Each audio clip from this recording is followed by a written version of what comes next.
Ladies and gentlemen, we are going to start our second scientific session now. And this session is on pre-cirrhotic portal hypertension syndrome and tropical liver diseases, prevalence and updated management. Here we have our chairpersons already. They are Professor Muhammad Abul Qasim Khandekar and Professor Sohail Mahmood Arafat. And the speakers of this session are Dr. Jialong Kui from China and Professor Taushek Tanwandi from Thailand. Now, I would like to request Dr. Mushfiqul Abrar to please take over the microphone and conduct the session as rapporteur. Dr. Abrar, please.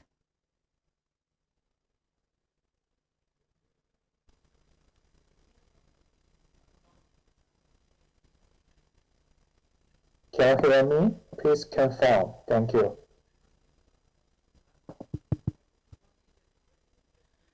Yeah, we can hear you, Honorable Speaker. We will start our session just within few moments. Let's our chairperson come to the dais, please. Assalamu alaikum, ladies and gentlemen. Welcome to the session 2. This session will be chaired by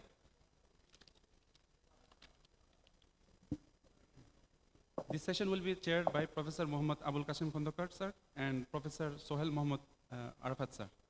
May I request Professor Muhammad Abul Qasim Khandekar sir and Sohail Mahmood Arafat sir to take their seat and chair the session.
May I request?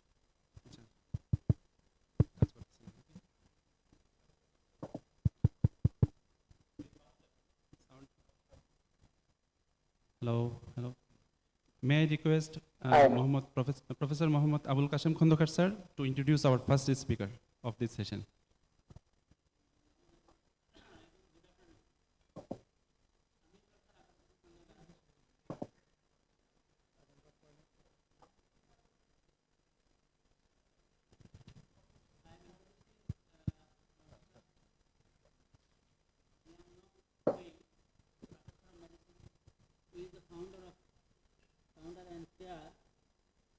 That is Total Hypertension Alliance in China. And they are a professional committee of total hypertension. China Association of Total Hypertension, Emotion and Health Sciences of Technology. By Chairman AASLD, Total Hypertension in China. Assistant Dean and Chief of the Portal Hypertension Center and the first hospital of Langhezhou, China. Thank you very much.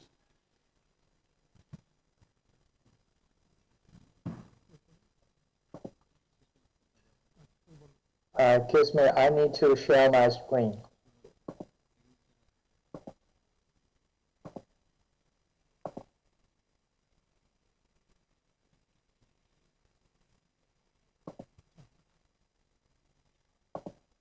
Okay. Can you see my screen now?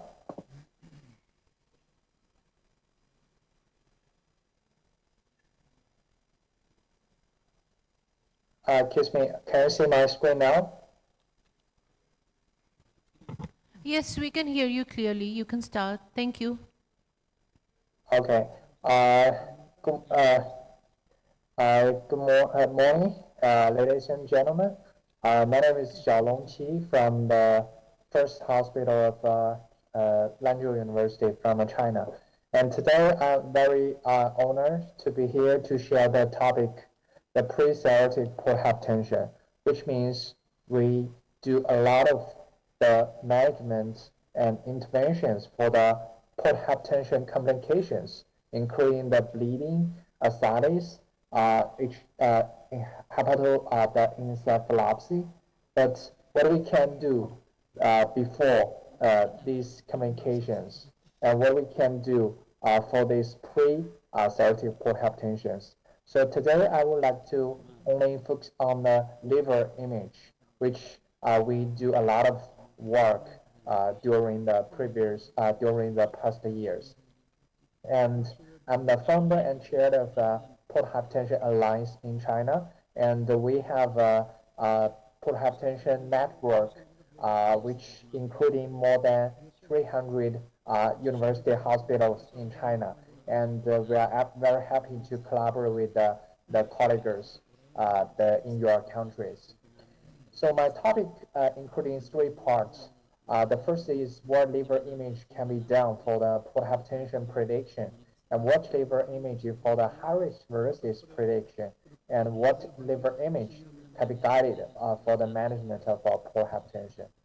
And I would like to highlight this paper, which was published in the Lancet 2 years ago, and they including the patients without any previous decompensation and without high-risk varices, which means the patient, including this study, has a mild and more the cirrhotic port hypertension, but the patient need have the HVPG more than 10 was included in these studies. And then all of the patients will be the intervened randomized in two groups. The one group was treated by the beta blockers, and another group was treated by the placebo. And during the follow-up for the 5 years, we can find the difference in compensated from compensated stage to the decompensated stage. And there is a dramatically difference between the group. So this study highlights the intervention, especially the early intervention before the patient had the cirrhotic port hypertension and its complications.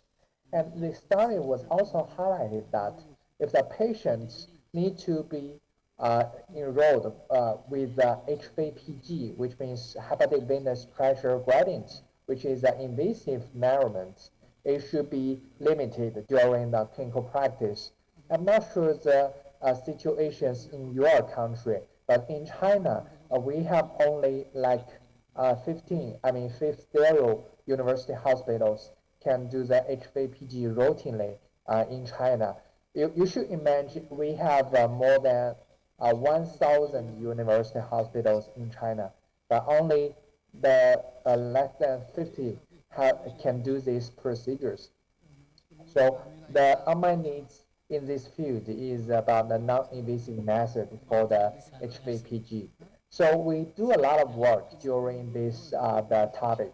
And the first thing is we use CT imaging, which we do the 3D reconstruction based on the CT imaging, and then do the hemodynamics analysis to mimic the virtual port pressure gradient, which we published this study in Gut about 6 years ago.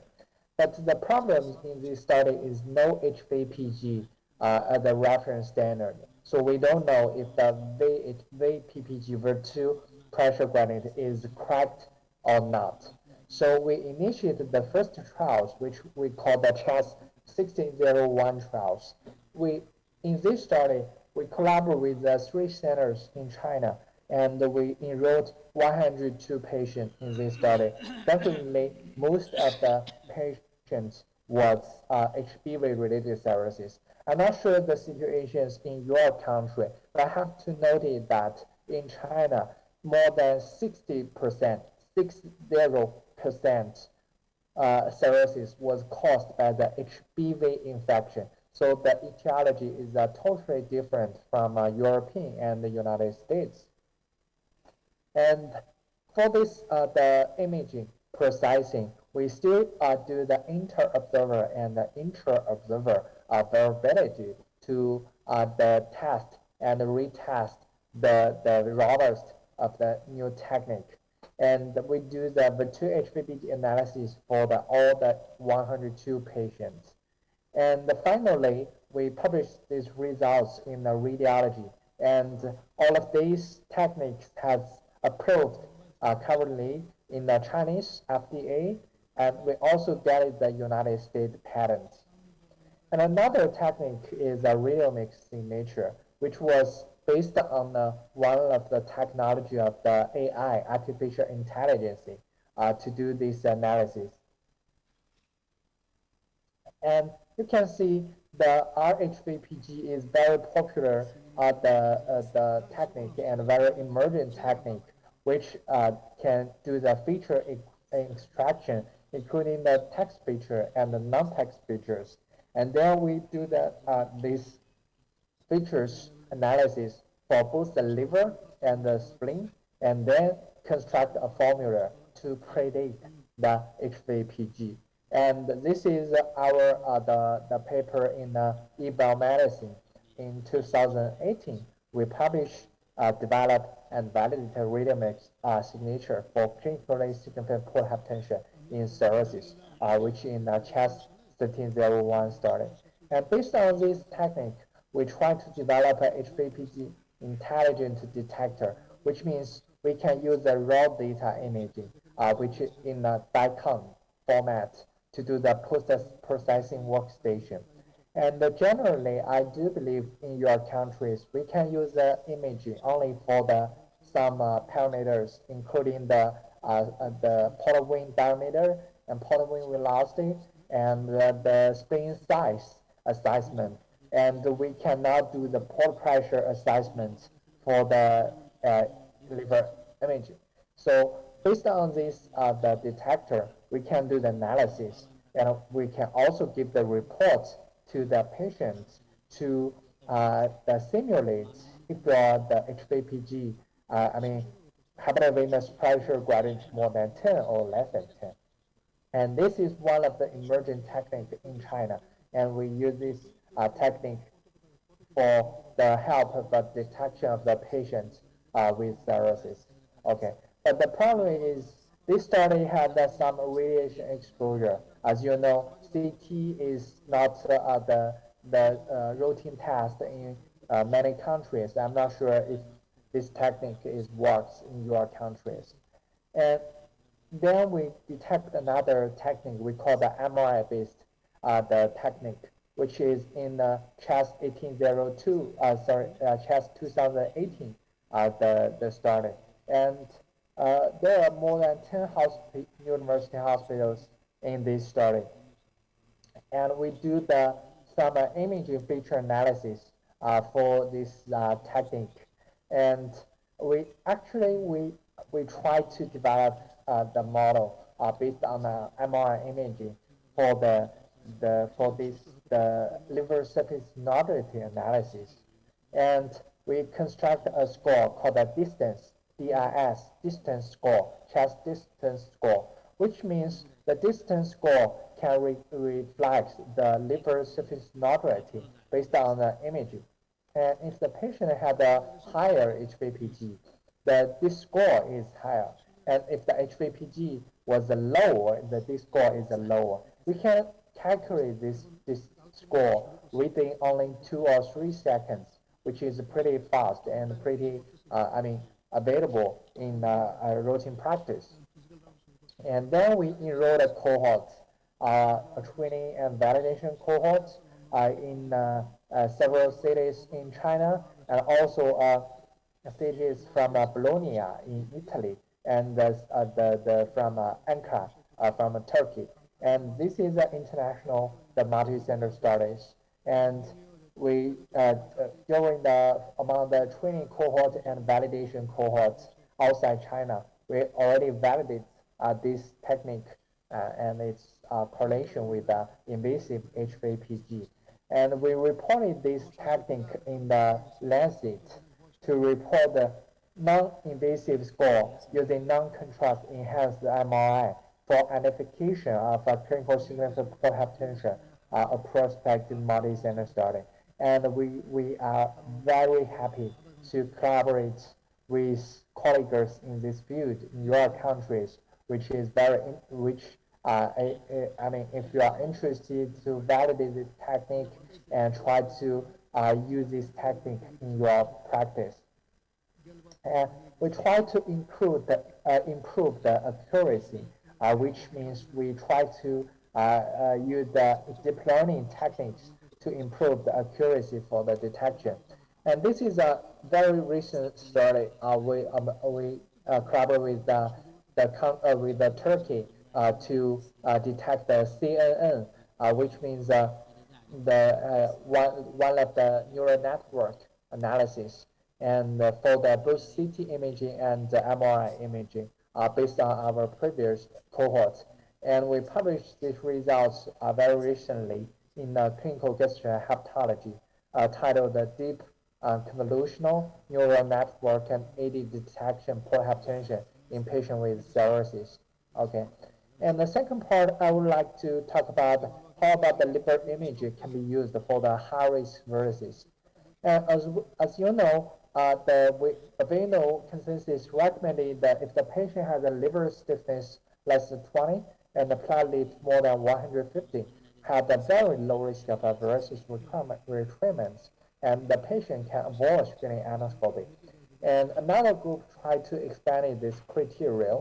That the primary is this criteria is mainly used for the the hepatitis C versus and alcohol and non-alcohol, the steatohepatitis, the patient. But the problems in China, and I do believe in most Asian Pacific countries, the cirrhosis was caused by the HBV-related cirrhosis. So is this the same cutoff values for the spring stiffness and platelet or not?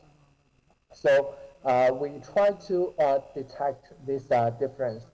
This is another demo to show the difference, which is the previous report by the European countries. They develop models based on the liver and spleen volume, based on the CT images, to construct a formula for the HVPG. But we try to validate these models in pure HBV-related cirrhosis. The diagnostic performance is not very good. So this that demonstrate the etiology should be performed and should be played a key role in this the sensitive analysis. So as we know, for the different etiology of the cirrhosis and liver stiffness measurements and cutoff values is different for the HBV or the alcohol or the HCV. And the previous study by the Korean colleagues has also validated that the expanded criteria meets the agreed number of high-risk cases in HBV-related dominant cirrhosis. So we try to develop a model based on the CHESS cohort to develop a new criteria, which we call the CHESS criteria. And finally, we demonstrated that if the patient has a liver stiffness less than 19, is a better performance than the Baveno criteria for the HBV-related cirrhosis. And the platelet is 110, not the 150. And this criteria, we already use it in Chinese practice in many the collaborators in their routine practice. And this the study including 6 cohorts, which is a very large cohort, including the derivation cohort, validation cohort, international validation cohort, in the HBV anti-HBV population, and the dynamic monitoring criteria, and the clinical practice guided by the CHASS criteria.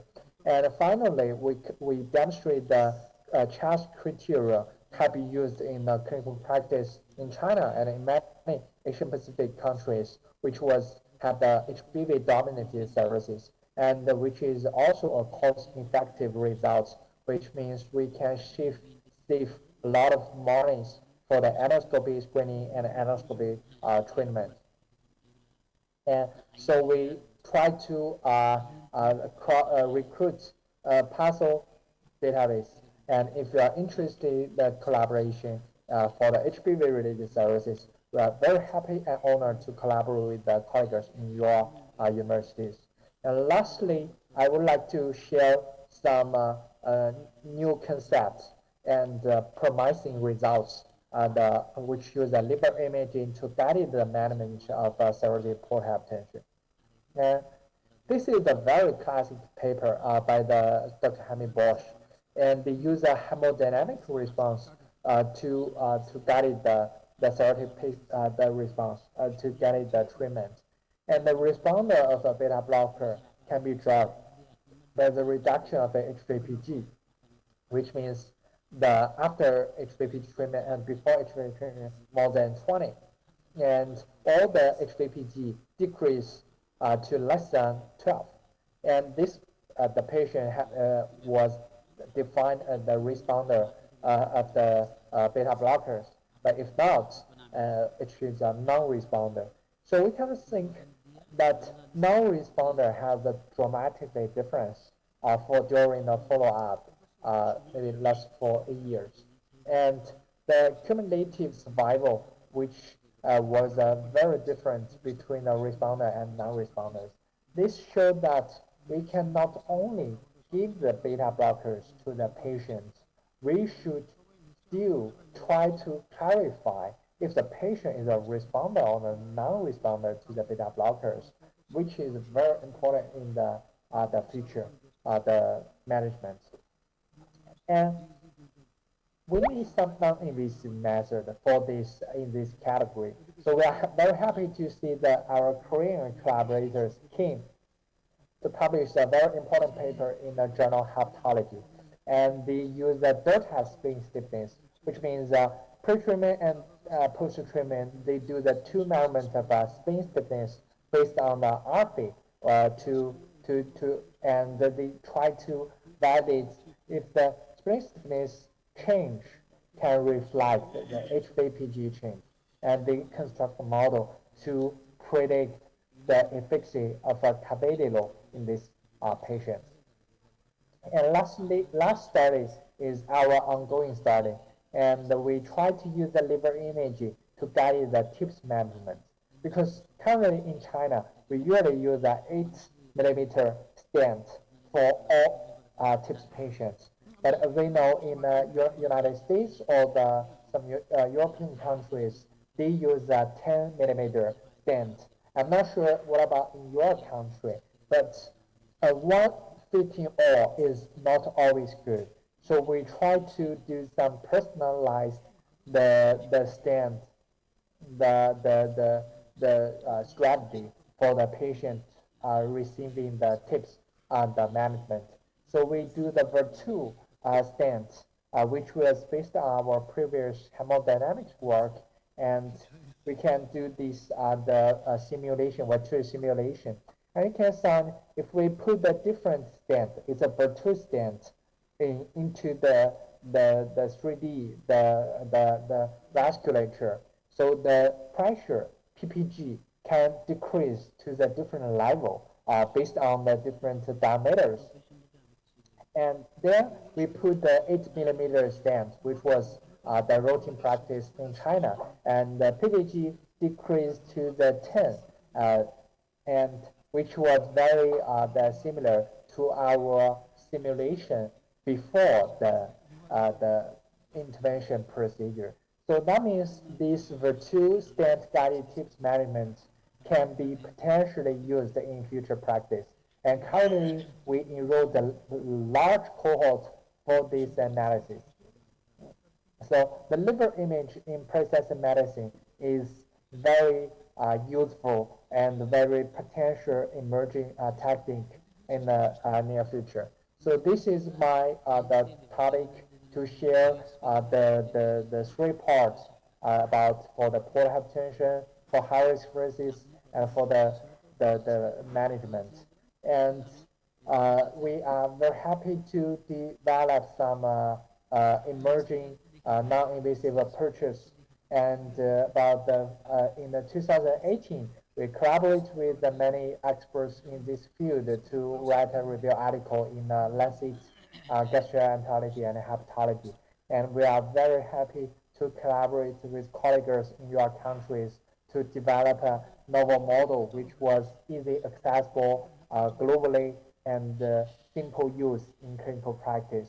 And I would like to thank my colleagues in my lab and the colleagues, all the CHICE, I mean the Portal Hypertension Alliance in China, and some of our Asian Pacific collaborators and international collaborators.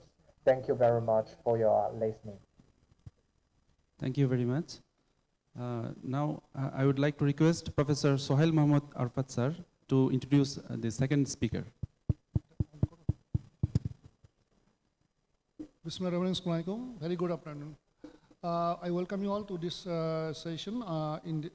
My part is to introduce renowned hepatologist Professor Tausek Tawandi, MD, who is a renowned hepatologist working at the Division of Gastroenterology and Hepatology at Faculty of Medicine in Shiraz Hospital, Mahidol University, Bangkok.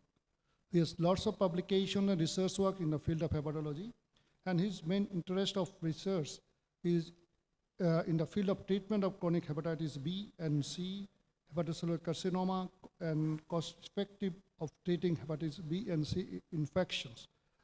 I hope we will enjoy his splendid lectures very soon. I like to invite Professor Tausek Tawandi to start his presentation. Thank you so much.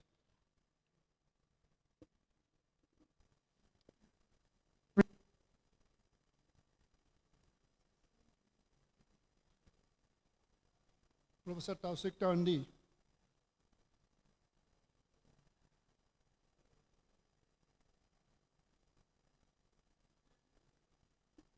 Connection হচ্ছে কিনা দেখো তো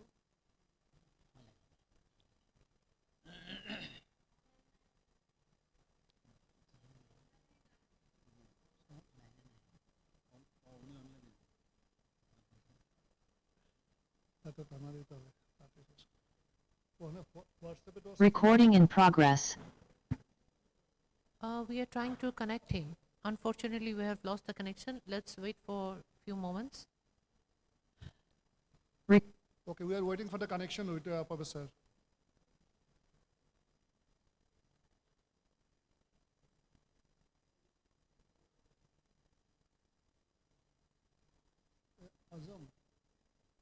আজম তুই ফোনকে দেখো কি সমস্যা তাসিক টান্ডি হ্যাঁ connection হচ্ছে না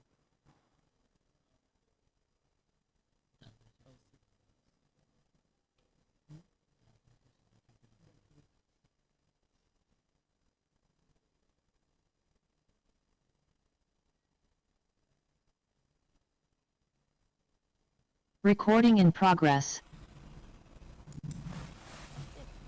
Good afternoon, everyone. We have got the Oh, he's with us. connection. Thank you. Yeah.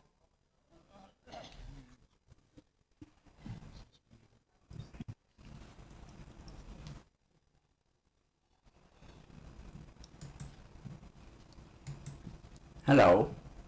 Yes, you are audible. Thank you. Yes, we can hear you, Professor. Okay, so can you let me share my slide? তোমরা slide share করবে না ওরা করবে slide শেয়ারটা কে করবে উনি করবেন professor তানওয়ান্ডি করবেন Yes. Okay. Okay. Now it's work. So, by the way, thank you for the invitation for give a talk during this prestigious conference. Good afternoon from Bangkok. So I was asked to cover on the topic of tropical liver disease.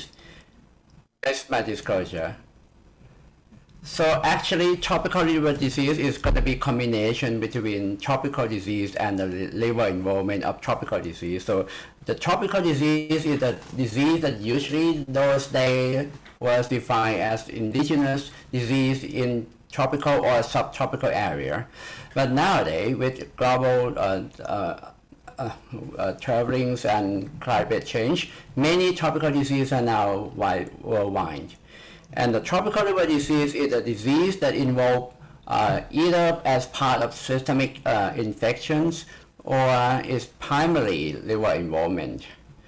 Before we go so far, just to remind all of the audience that most common tropical liver disease so far is viral hepatitis, which is, as you can see from this slide, that all known hepatitis viruses are widespread in tropical areas, including hepatitis A, B, C, and E. But for interest of time, today I will touch upon the common tropical liver diseases, especially the disease that's quite common in South Central Asia and Southeast Asia, that include liver involvement as part of systemic infection and primary involvement of some tropical liver disease, and how can we approach by their clinical presentations. This slide represents the study several years ago for Caucasians returning from tropical area. When they have fever and seek medical advice, you see that most of the fever when you go back from tropical countries were undiagnosed. However, in South Central and Southeast Asia, among those who were diagnosed, including dengue, hemorrhagic fever, enteric fever, malaria, and rickettsial infection. So for today, in systemic infections of tropical liver disease, I will focus mainly on dengue, malaria, leptospirosis, rickettsial infection, and melioidosis. I will skip enteric fever because liver involvement nowadays is not that common. So for clinical presentation, liver involvement as part of systemic infection, these usually present with fever plus abnormal liver findings. This can be by histories of right upper quadrant pain or discomfort, hepatosplenomegaly, jaundice, or in many cases, there are some abnormalities in AST, ALT, and alkaline phosphatase. This is unlike in the case of viral hepatitis, where usually at the time the patient became jaundiced, fever usually subsides. The most important is knowing the risk factor and endemicities of tropical disease in your area. Let's start with the first disease, viral hemorrhagic fever. In South and Southeast Asia, the most common and maybe the only problem is going to be dengue hemorrhagic fever. It is mosquito-borne infection. However, liver manifestation is usually mild, rarely severe. Mortality depends on dengue shock syndrome and hemorrhage. Nowadays, there are some effective of the vaccine. However, it is first designated for people previously infected with dengue. So for those uninfected, and then they infect with the dengue afterward, that can be more severe. The new recombinant dengue vaccine developed at our university is just moderately effective and just been approved in some countries. Shown here is the preference areas of dengue hemorrhagic fever. You can see that in South and Southeast Asia are among hyperendemic areas of dengue infection. Most of dengue fever, the clinical presentation usually started with high-grade fever, retrobulbar pain, nausea, vomiting, and usually a few days after that, in severe cases, the patient may become lethargic, abdominal pain. At this point, they usually seek medical advice. In some severe cases, they can present with plasma leakage syndrome or even hemorrhage, and these patients need to be admitted in intensive care. In terms of liver abnormalities, AST, ALT rising is very common, from 50 to 90%. Mostly, AST is greater than ALT. However, Marked elevations of AST, ALT greater than 10 times upper limit of normal then just can be found from 1 to 10%. And jaundice just 1 to 10%. Usually in this case, it is associated with dengue shock syndrome. We did a study at our hospitals, collections of 5 years, almost 2,000 cases of dengue hemorrhagic fever. We found that marked elevations of the enzyme greater than 10 times, just less than 1%. And most of these patients presented to the hospital with high-grade fever a few days before they came to the hospital. At that time, usually they have hemo concentration and low platelet count. The diagnosis of dengue hemorrhagic fever is quite simple, especially in those working in rural area. You can look at the clinical patterns. The patient present with high-grade fever, thrombocytopenia with somewhat low white cell and high atypical lymphocytes. Serology for dengue can be diagnosis, but sometimes you cannot do that. Either IgM or for rising of convalescent titers. In early case, you can use NS1 antigen detection or RT-PCR for detection of the virus, but usually this is in a large hospital or for study purposes. The treatment is non-specific. There is no direct antiviral so far. The management usually just towards plasma leakage syndrome during the shock period and correction and prevention of bleeding. The second tropical disease is malaria. Nowadays, there is a shrinkage of falciparum malaria and somewhat rising in vivax malaria. As you can see in South Asia, the component of vivax malaria is increasing. Liver dysfunction so far is a combination between hemolysis, hepatocellular, and cholestasis. It is commonly found in falciparum malaria, but sometimes it can be found in Plasmodium vivax as well. It depends on severity, and sometimes it might be related to the drug treatment for malaria. And in falciparum malaria, jaundice is usually part of severe malaria, which can be found together with other organ failure, for example, cerebral edema, coma, acute kidney failure. And usually the patient present with failure of gluconeogenesis and hypoglycemia, lactic acidosis. The diagnosis for field diagnosis, you can use thin film blood smear for detection of malaria parasites, but in the lab you can use rapid diagnostic tests, for example, the point of care testing. This can be quite sensitive nowadays. The treatment is directed against malaria parasite and corrections of hypoglycemia, lactic acidosis, and the treatment for the complications of malaria. Sometimes jaundice can persist weeks after recovery from malaria. The third infectious disease is leptospirosis. It is a spirochete, a bacteria usually infiltrate in the parenchyma of the tissues.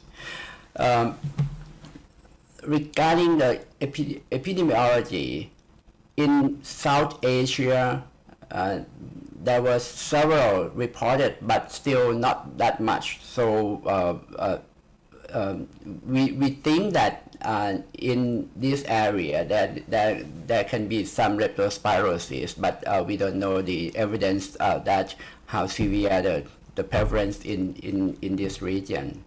However, when we look at some report from Sri Lanka, especially in Thailand, usually this is the average. So about 50 cases per 1 million population annually. So in this particular tropical disease, usually the patients are farmers or working in freshwater, presented with fever, high-grade fever, retrobulbar pain, myalgia, headache, and conjunctival suffusion, as you can see in red eyes here. And this is about 1 to 2 weeks after exposure to the infectious agent. jaundice is quite common, up to 50%, and the patient usually present at the time of jaundice with hepatosplenomegaly, and the nature of spirochete can infiltrate to the renal tissue and the lung tissue that cause AKI and pulmonary hemorrhage. In severe case, the combination of jaundice and renal failure, this is typical for Weill syndrome those days, and this is very severe so far. Diagnosis based upon clinical pattern and anemic area. You can use leptospiral titer or point of care test for leptospiral for rapid diagnosis. PCR can be done in early infection, but blood culture is not sensitive. In most cases of leptospirosis, it is cell-limited and subclinical. However, for those with mild to moderate case, the use of doxycycline or azithromycin is very responsive. In severe case, you can use intravenous doxycycline or penicillin for 7 days, and supportive treatment for liver and renal. Liver is not the much problem, but renal failure sometimes can need renal dialysis. The fourth infectious disease is rickettsial infection.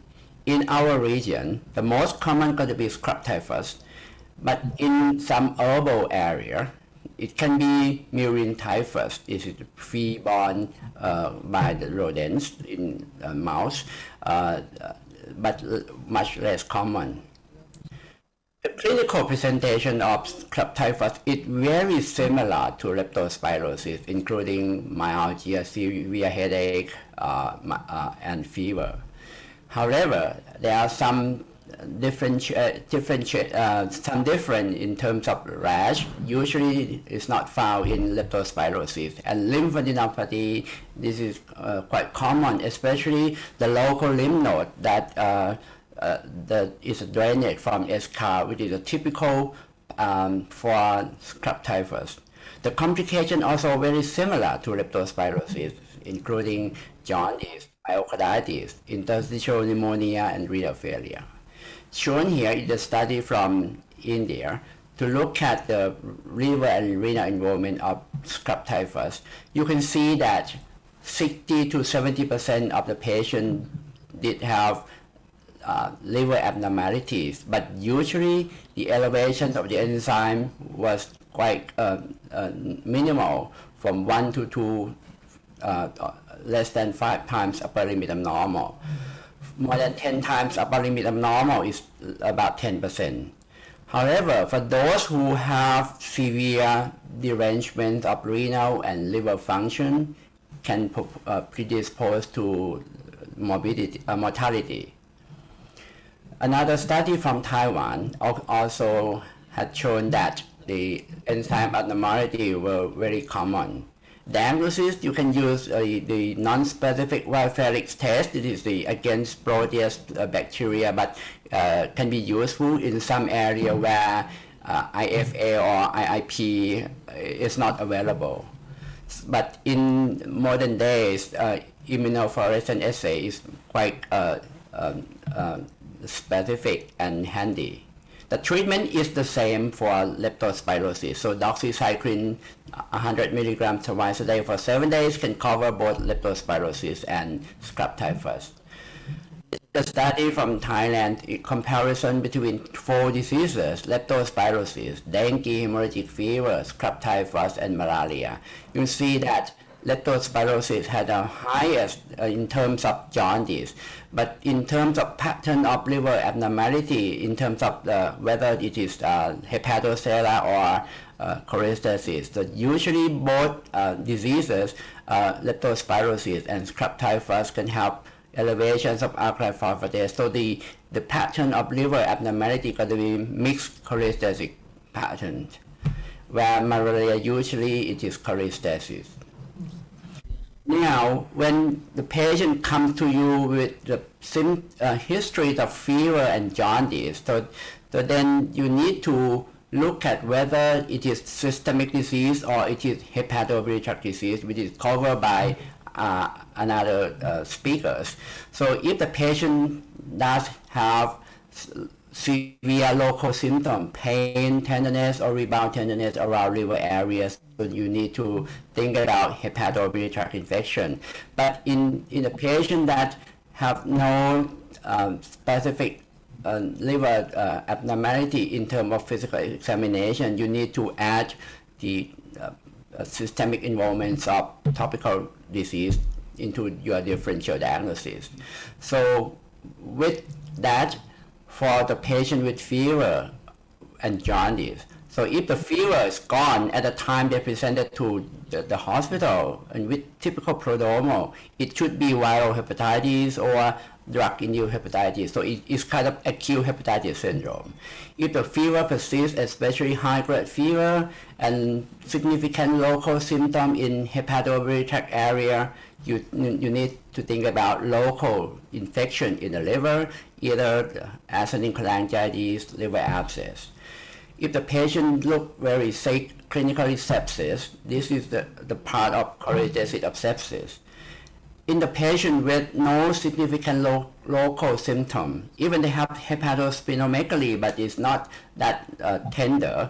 So it depends on pattern and duration of fever, associated symptoms, risk factors, and endemic area. And in this case, especially with non-specific elevations of AST, ALT, or mixed patterns of jaundice, so you need to think about topical liver disease.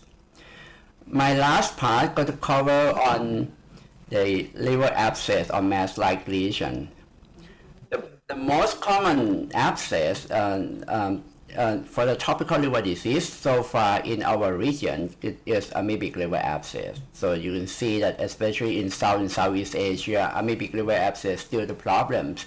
So usually in amoebic liver abscess, the patient may have fever for a week or a few weeks before they present to the hospital. At that time, if the abscess is large, so they can feel right upper quadrant pain and malaise and some anorexia, weight loss. And if the abscess close to diaphragm, they can present it with hiccup. Pain may refer to any area where the abscess is. Concurrent diarrhea or previous diarrhea is not common, usually from 10 to 30%. And jaundice is not common as well. It can occur in a patient with large abscess, and typically it is more common in male. For diagnosis, so if you have a patient with right upper quadrant pain fever, you need to think about local or focal infection in the liver. So you need the radiological diagnosis, either ultrasound or cross-sectional imaging. For radiology, usually reveal large abscess and with the fluid content and thin wall, because E. histolytica usually produce hyaluronidase that prevent fibrosis formation of the abscess wall. Serologies of E. histolytica in non-endemic area can be helpful, but in endemic area it can be another exposure to E. histolytica without the evidence of abscess. So for diagnosis, you need antigen or indirect hemagglutination test to confirm, or in a case that you tap the abscess, so then you can look at fresh smear to see the tophocyte of the amoeba in the abscess. The treatment is very simple because the abscess is no fibrosis, so the presentations of antimicrobial is very well. So just a few days of antimicrobial that can kill all tophocyte of amoeba. However, we need to eradicate amoebic colitis by using the drug to eradicate cysts of the amoeba as well. In some cases, especially large abscess or nearby vital organ, you need to drain or tap the abscess to prevent rupture. The second abscess that I have seen some report from Bangladesh as well is melioidosis. It is a soil bacteria, Burkholderia pseudomallei. So Usually, liver abscess is part of systemic infection or invasive myelaidosis. You will see that in our area, in Bangladesh here, in Nepal, India, and in the Philippines, Thailand. So they have projected that they're going to be increasing in prevalence of myelaidosis over the time. The risk factors is one of the most common risk factors, including occupational exposure, especially the farmer working in the field, in the rice field, or working with the soil. And one of the most important host factor is diabetes, and in some area, renal failure and renal disease. Any cause of renal disease can be the risk factor.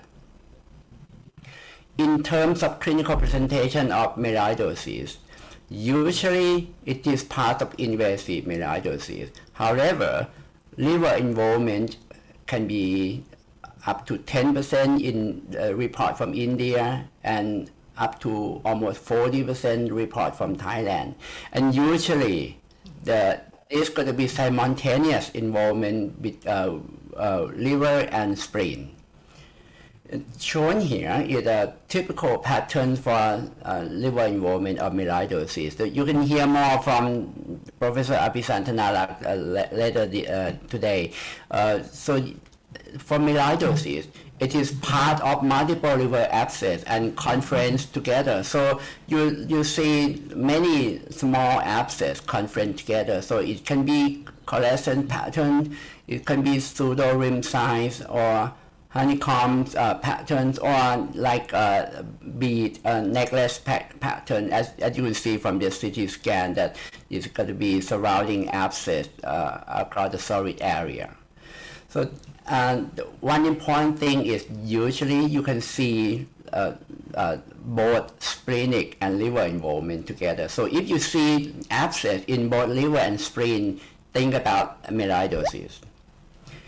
Serology tests for myelaidosis may be helpful for provisional diagnosis. However, it can be compromised, especially in the area of high endemicity. The rapid antigen test now under development and can be used as a rapid test. Blood culture usually positive in septicemic form, but in local form like deep-seated abscess, sometimes blood culture can be negative. The treatment of liver abscess for myelaidosis, this is part of invasive myelaidosis, so you need to intensify the treatment by using parenteral antibiotic, for example, third generation cephalosporin, ceftazidime, or meropenem for the treatment. And usually the consolidated or intensive treatment going to be about 4 weeks, and then continue with oral treatment for at least 3 months to eradicate the bacteria. Last part is fascioriasis. This is the Fasciola species, mostly Fasciola hepatica, is sheep liver fluke. This is human is accidental host as exposure to uncooked or consumptions of aquatic plants or fresh water. So usually this is metacercaria from the ruminant animals. So it is widespread, but more prevalent in tropical area. I have seen report from ruminant animal in Bangladesh, in many cities in Bangladesh. So human is so far accidental host. Usually the patient will present to you at the acute phase. So they can present with right upper quadrant pain, subacute low-grade fever, not that high, so temperature 38, 37.8, 38 something, anemia, chronicity, and marked eosinophilia. And sometimes you can see hyperglobulinemia. So if the patient presents to you with marked eosinophilia, that means this is tissue parasite, it's not intraluminal parasite. So usually this can occur during the migration phase. the typical CT finding, you can see like fingers, so it's going to be tubular branching lesions along the tracks of the fluke in the liver. And sometimes you can see the disruptions of liver capsule at the entries of the parasite. The use of ELISA for detection of fasciola hepatica can be useful, but it's not available everywhere. Detections of the fasciola egg, this is usually in chronic state where the fluke resides in bile duct. The treatment so far in subacute phase is dicarbendazole. It is the same treatment as the treatment for the ruminant animal. So if you have the patient with right upper quadrant pain plus fever, imaging is required. So if there is an abscess, it can be either single or multiple. Single can be mostly amoebic liver abscess, but sometimes pyogenic liver abscess can be single, especially Klebsiella pneumonia. Multiple, usually pyogenic, and especially if multiple plus splenic abscess, you need to think about melioidosis. For the mass-like lesion with not so many fluid inside of the abscess, you can think about fasciolar liver abscess, especially when the patient with marked eosinophilia, or the patient with liver cancer like cholangiocarcinoma plus actinic cholangitis. So in summary, ladies and gentlemen, so for tropical liver disease, usually the patient will present to you with fever and jaundice, plus or abnormal liver test, with or without right upper quadrant pain or tenderness. So in our area, you need to think about tropical infections and as well as local hepatobiliary tract infection.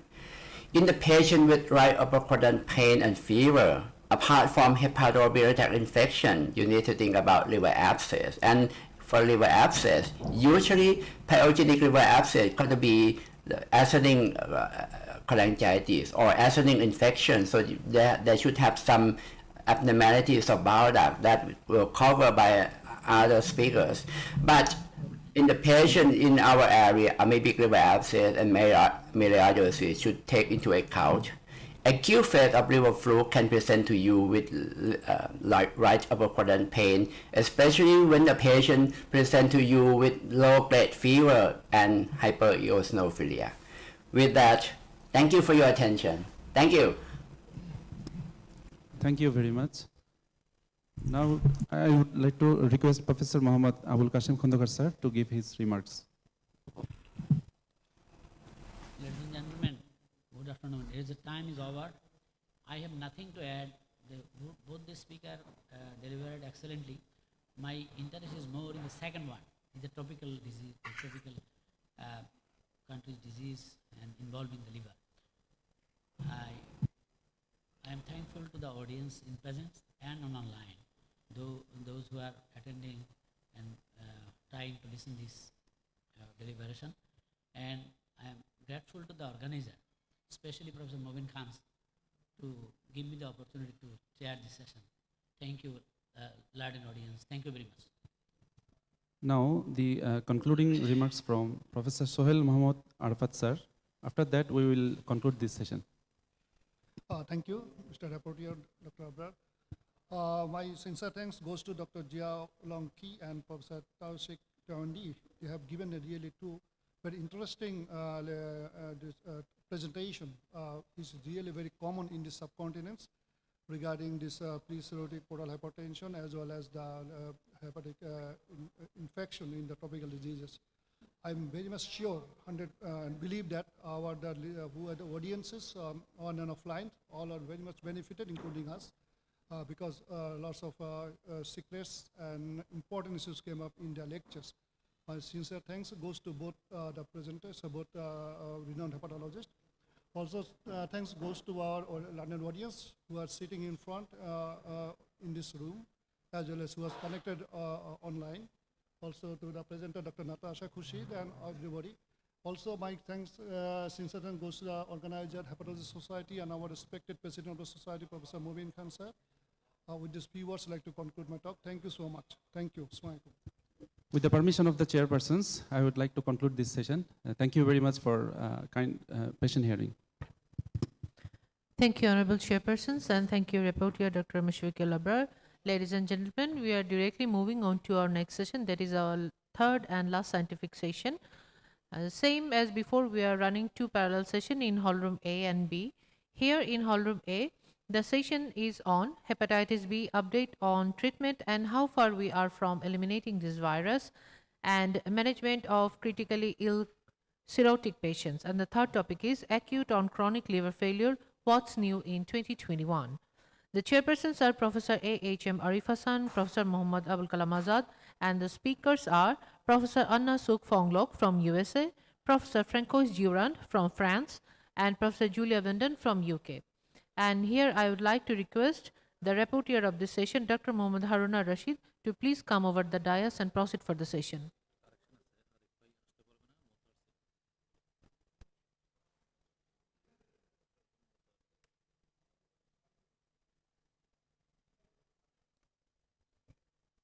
Ladies and gentlemen, we are going to start our third scientific session, and honorable chairpersons are Professor M. Motar Hussain and Professor Muhammad Abul Kalam Azad, and the rapporteur is Dr. Muhammad Haruna Rashid. I am requesting Dr.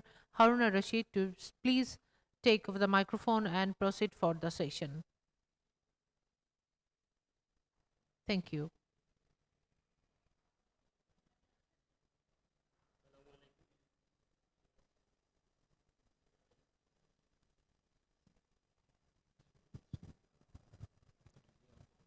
Assalamu alaikum.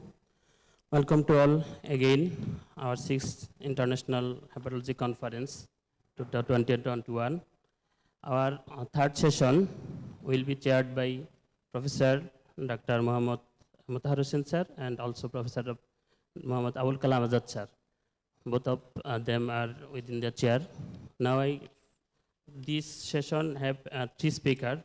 First of all, I like to request Professor Dr. Mutahar Hussain sir to introduce our first speaker.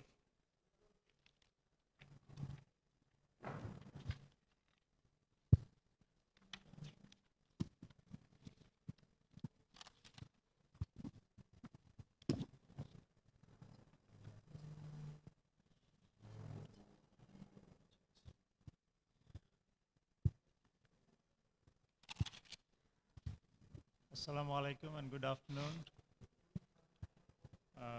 Dear participants from home and abroad and online. Our first speaker is Professor Anna Suk Fonglok. She is currently attached with the University of Michigan, Ann Arbor, USA. She completed her hepatology training in London under Dame Sheila Sharlock. She joined the University of Michigan in 1995 and is currently Director of the Hepatology Program and Assistant Dean for Clinical Research. She is also an Associate Editor of 2 textbooks, Sherlock's Diseases of the Liver and Biliary System and Yamada Textbook of Gastroenterology. She is the esteemed President of AASL, the American Association of Study of the Liver Disease.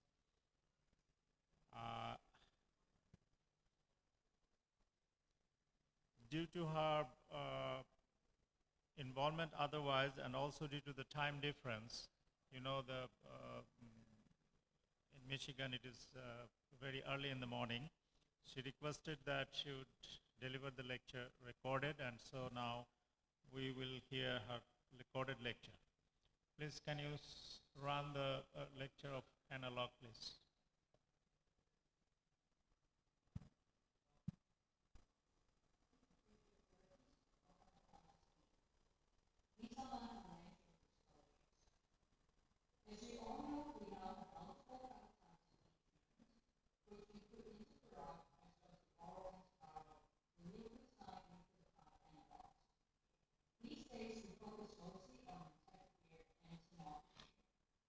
Because of the high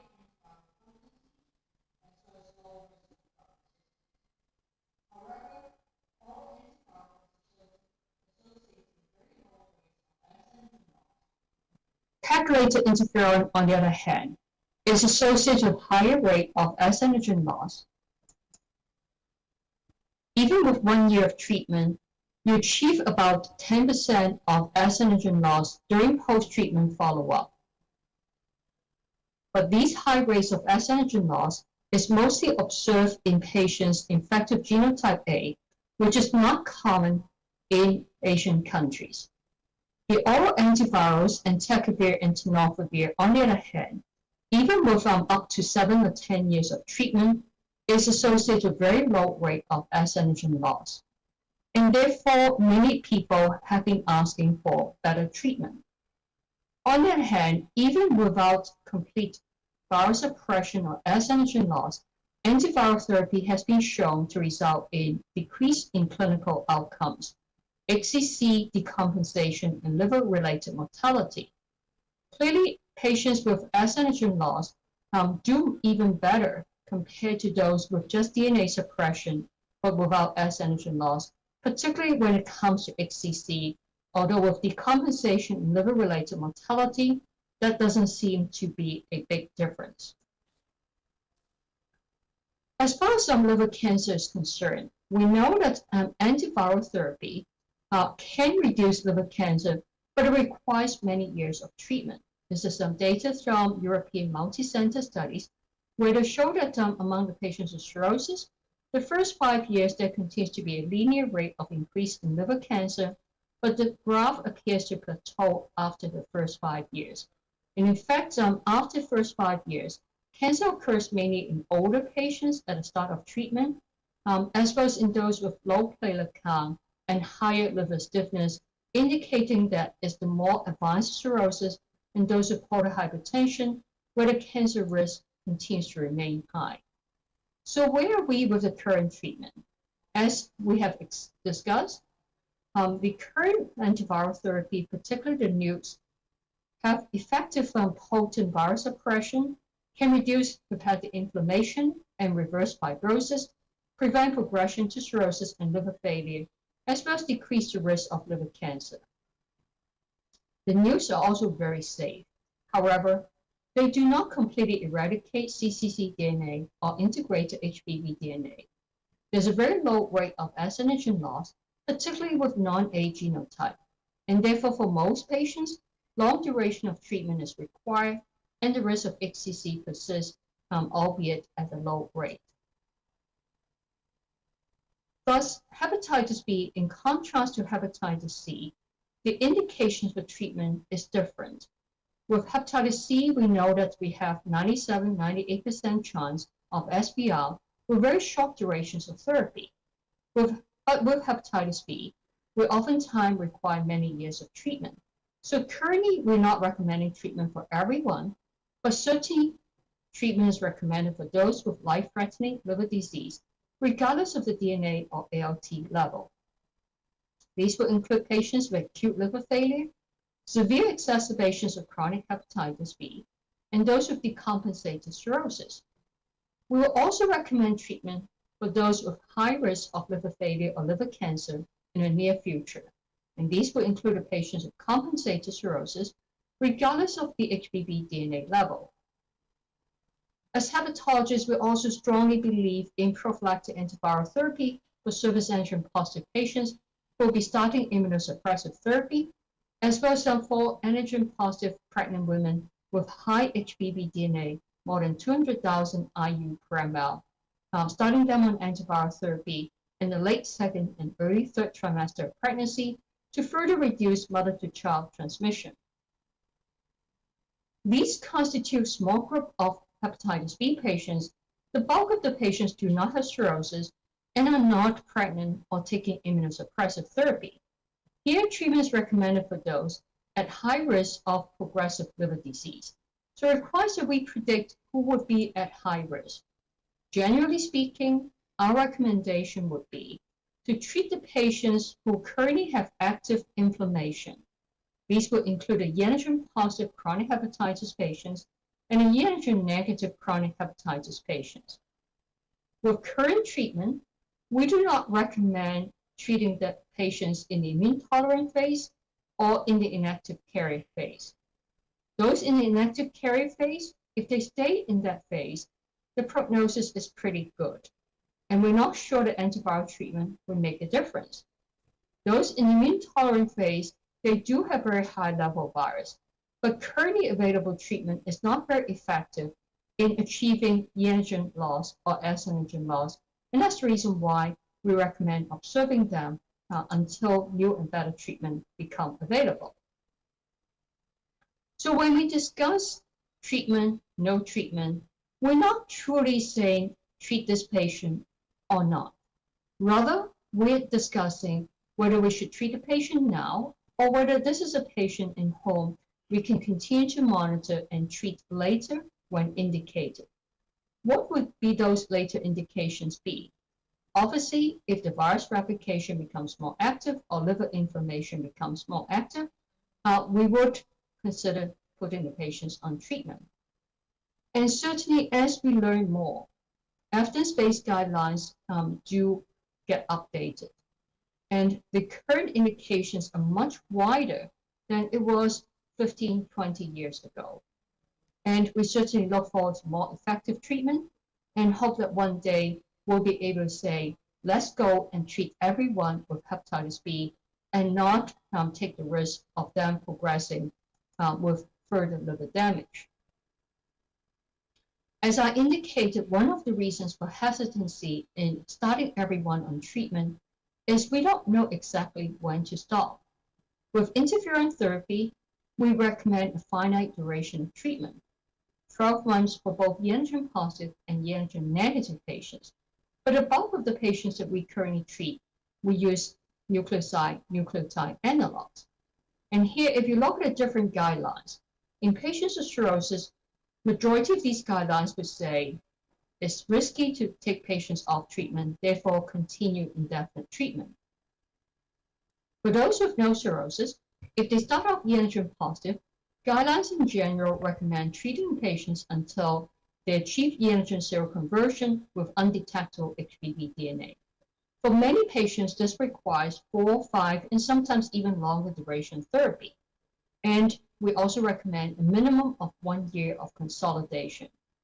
So that means that most of the patients will be on treatment for at least 5 years and many for longer. For antigen negative patients with no cirrhosis, the AASLD guidelines still say we continue treatment until S antigen loss. APASL and EASL guidelines have make recommendation that in selected patients who have been treated for at least 2 or 3 years with undetectable HBV DNA, if they can be closely monitored, treatment may be discontinued. And I'm going to show you some data to discuss whether this is something that we should practice widely or not. So we tend to, in clinical medicine, believe that when we do more, it helps the patient. But this is certainly not the case for every situation. And this is what we learned with nucleotide analog monotherapy. As I've indicated, when you put patients on oral antiviral therapy, there's very low rate of S antigen loss, even after more than 10 years of treatment. But in the last 5, 10 years, we've seen a few retrospective studies, mostly in antigen-negative patients, suggesting that if the virus DNA has been suppressed for several years, it may be better to take the patients off the nuke because it may be associated with a higher rate of S antigen loss compared to those who continue treatment. Now, of course, there are a lot of problems with retrospective studies because this might not be representative of all the patients, and there may be other factors determining who achieve S antigen loss. A better way is to find out through prospective randomized controlled trials. And there are 2 studies, actually there are more than 2 studies now, and they do seem to show that taking patients off nuke result in higher rate of S antigen loss compared to continued patients on treatment. But there is a highly variable response rate, much higher among the Caucasians than Asians, and certainly not unexpectedly. Those with lower S antigen level at a time of nuke withdrawal have a high chance of S antigen loss. But we got to be very careful because there's a risk of hepatic decompensation. And in many studies, up to 50% of the patients do need to go back on treatment within 2 to 5 years of NUC withdrawal. So we have to really carefully balance whether this is something worthwhile for all patients or only selected patients. So this is a retrospective study involving a very large number of patients who had NUC withdrawal.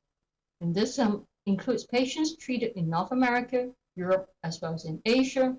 They were all e antigen negative at the time NUC was stopped.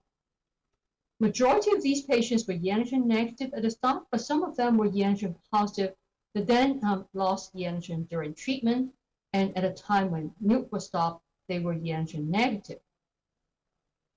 You can see here that over a 4-year observation period, 14% of the patients lost S antigen. So that's about 3% per year, which is higher than if the patients continue on NUC, but not terribly high. More importantly, one has to recognize that Caucasian race, which might be a surrogate for HBV genotype, was the most important predictor of S antigen loss, with a 6-fold higher chance compared to Asians, which means that overall is 14%, but among Asians, this is far lower. And importantly, 1% of the patients decompensated, and many of these patients who decompensated had liver-related death. And half of the patients resumed treatment by month 48. So clearly, this is a strategy that might benefit some patients, but not all. Now, I've mentioned that there have been a couple of prospective studies. And this is a study from Europe where they prospectively randomized the patients who've been on at least 4 years of NUC with suppressed HBV DNA, and they were randomized either to stop the NUC or to continue treatment. And at week 96 after stopping NUC, 10% of the patients who stopped the NUC had S antigen loss compared to 0. So 10% at 2 years is impressive, but if you remember in Journal of Hepatology, early on when the Europeans reported a randomized controlled trial in a smaller number of patients, it was as high as 20%. So really, this is a more realistic outcome in Caucasian patients. But remember, I just showed you earlier that in Asian patients, the rate would be expected to be lower. And they did see a third of the patients with ALT flare, and 14% of the patients had resumed treatment within 2 years of stopping NUC. So right now, our treatment consists of either the NUCs or interferon. And what have we learned so far?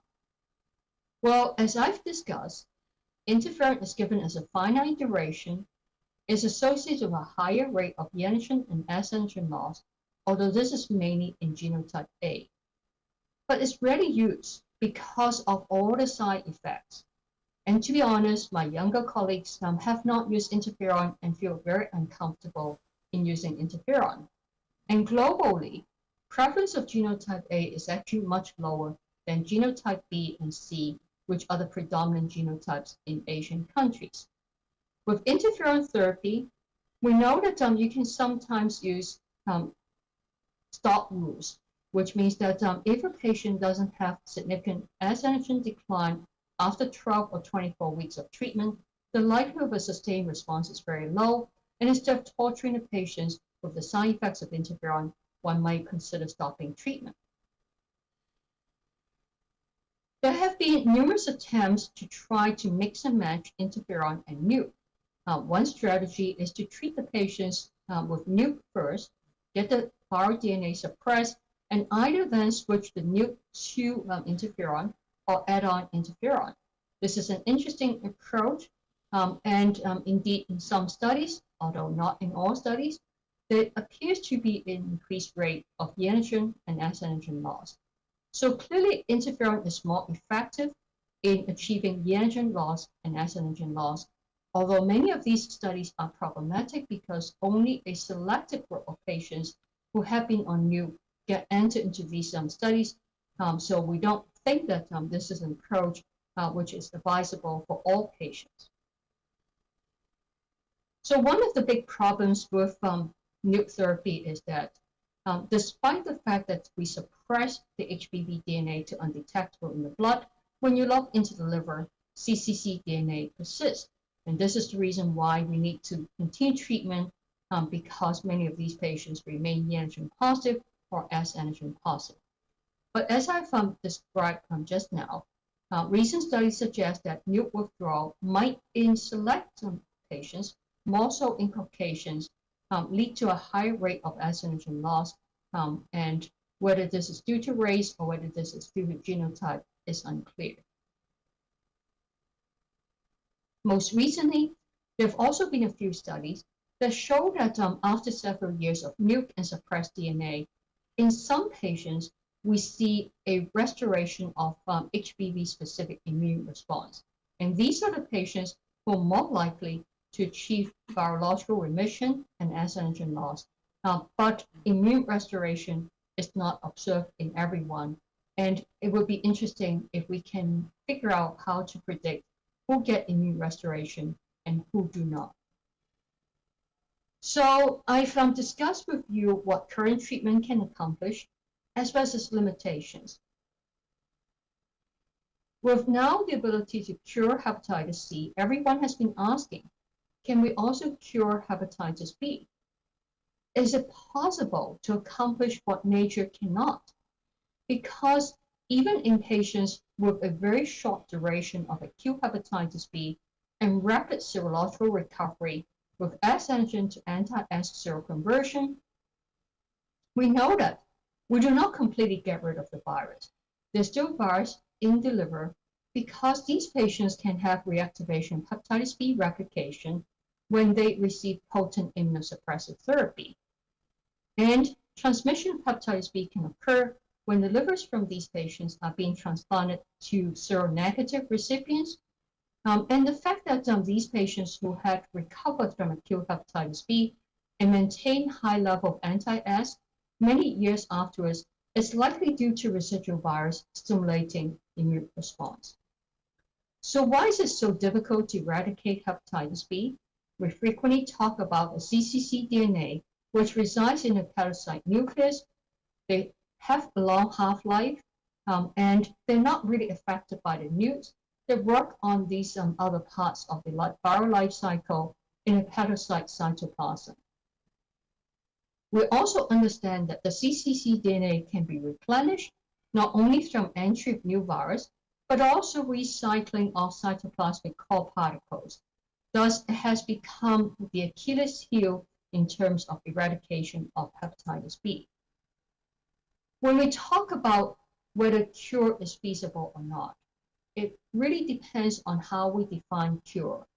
If we want to aim for perfection, sterilizing cure such that we render the patient as if they've never been infected, not only S-antigen negative, but also undetectable HBV DNA in the blood, no trace of virus in the liver, including no integrated or cccDNA, and no risk of HCC, that probably is not realistic and would not happen for a long, long time to come.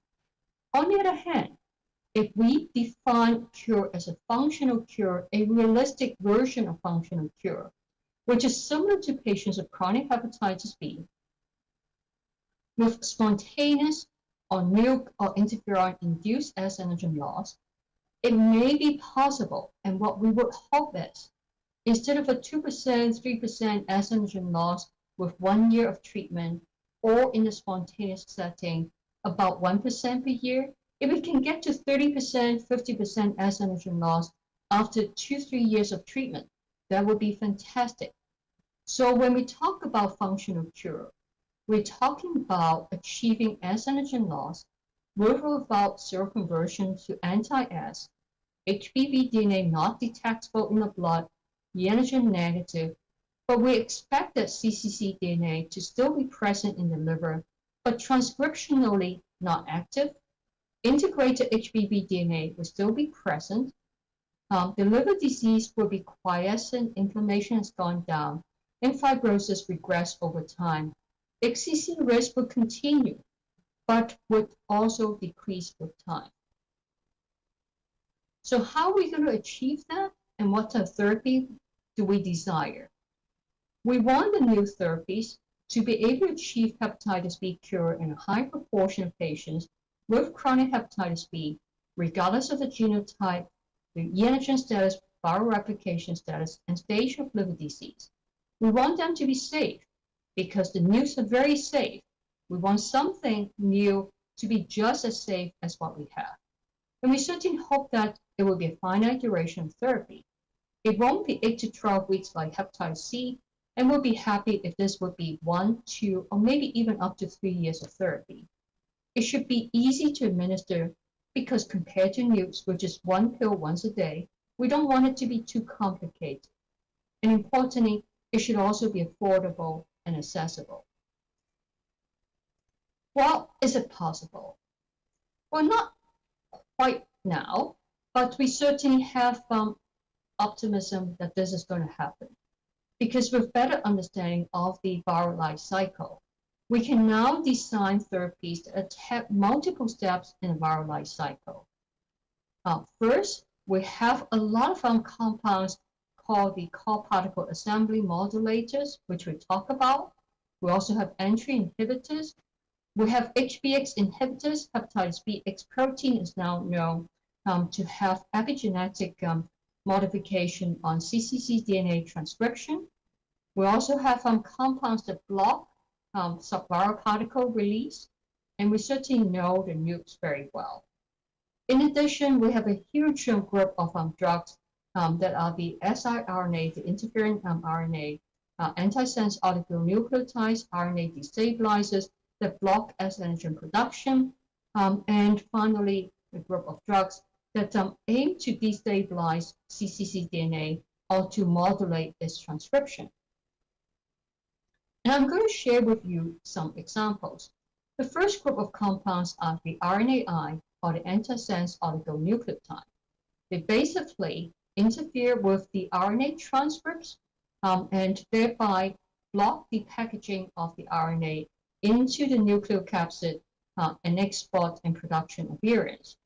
But they can, over time, also reduce viral protein, such as S antigen and E antigen. And what we hope is that by reducing S antigen, we may also in turn restore host immune response. So this is one example of siRNA.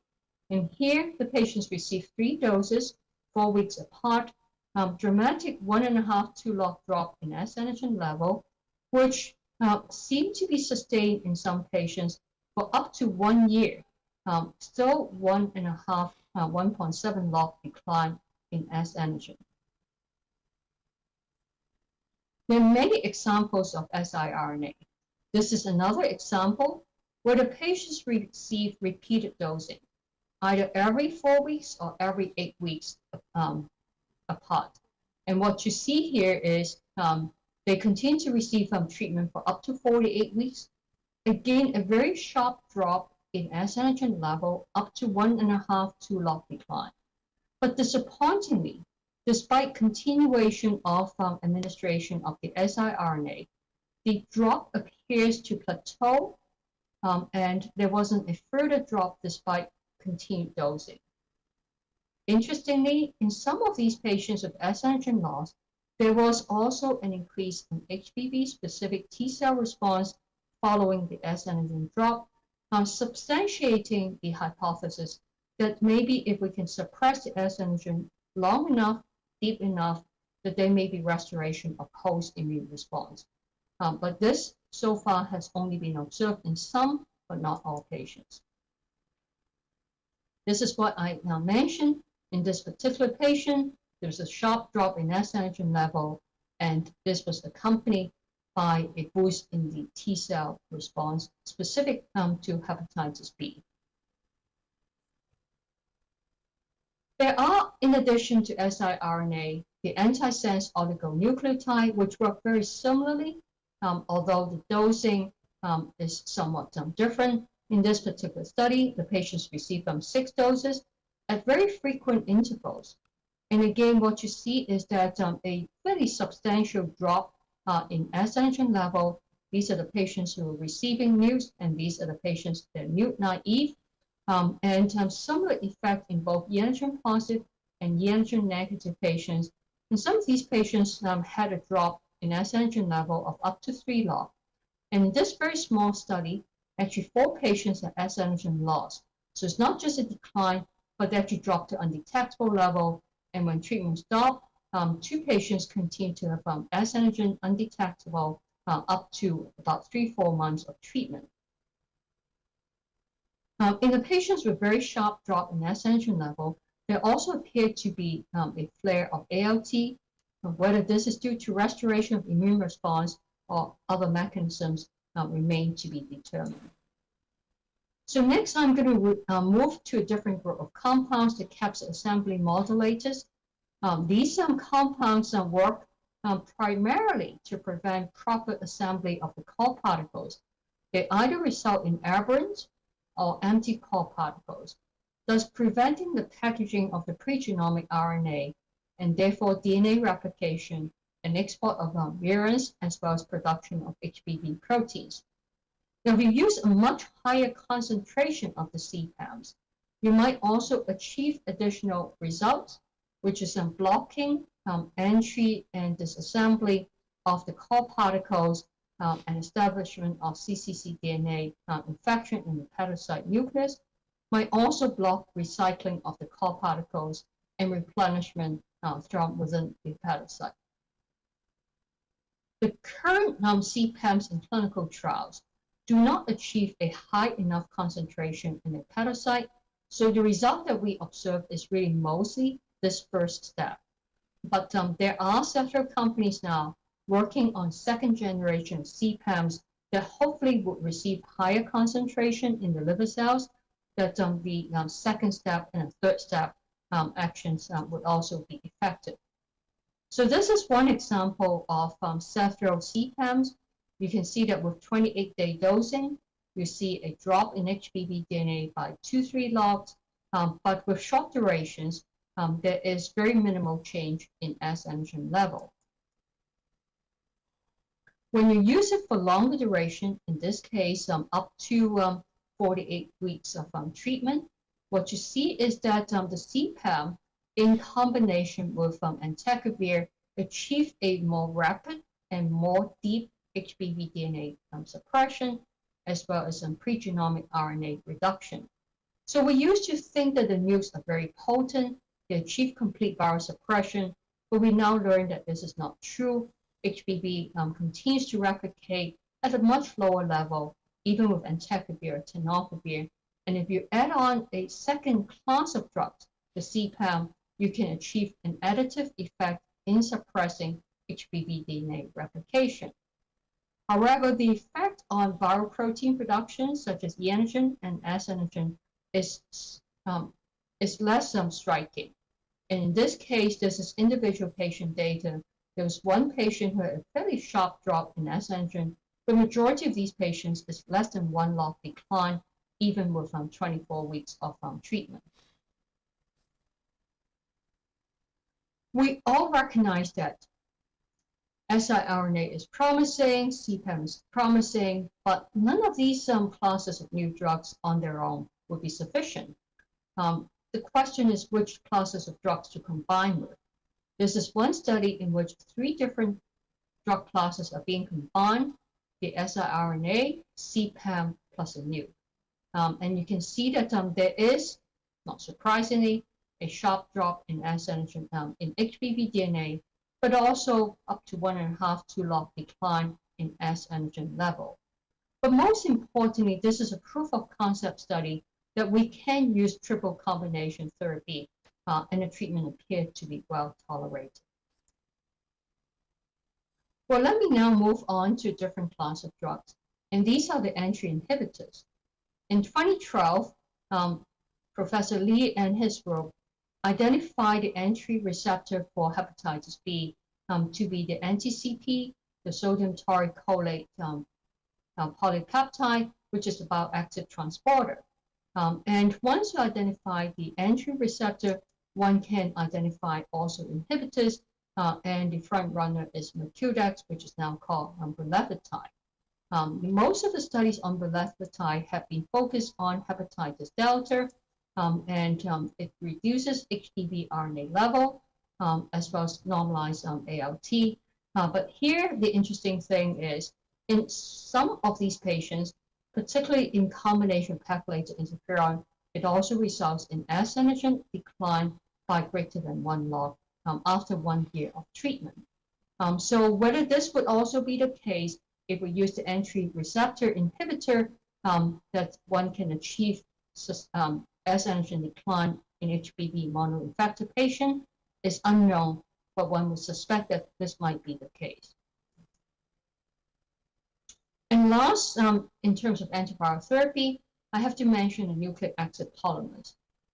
These we don't completely understand how they work, but they appear to target host factors to block assembly and secretion of the subviral particles, and therefore it reduces circulating S antigen and may restore immune response.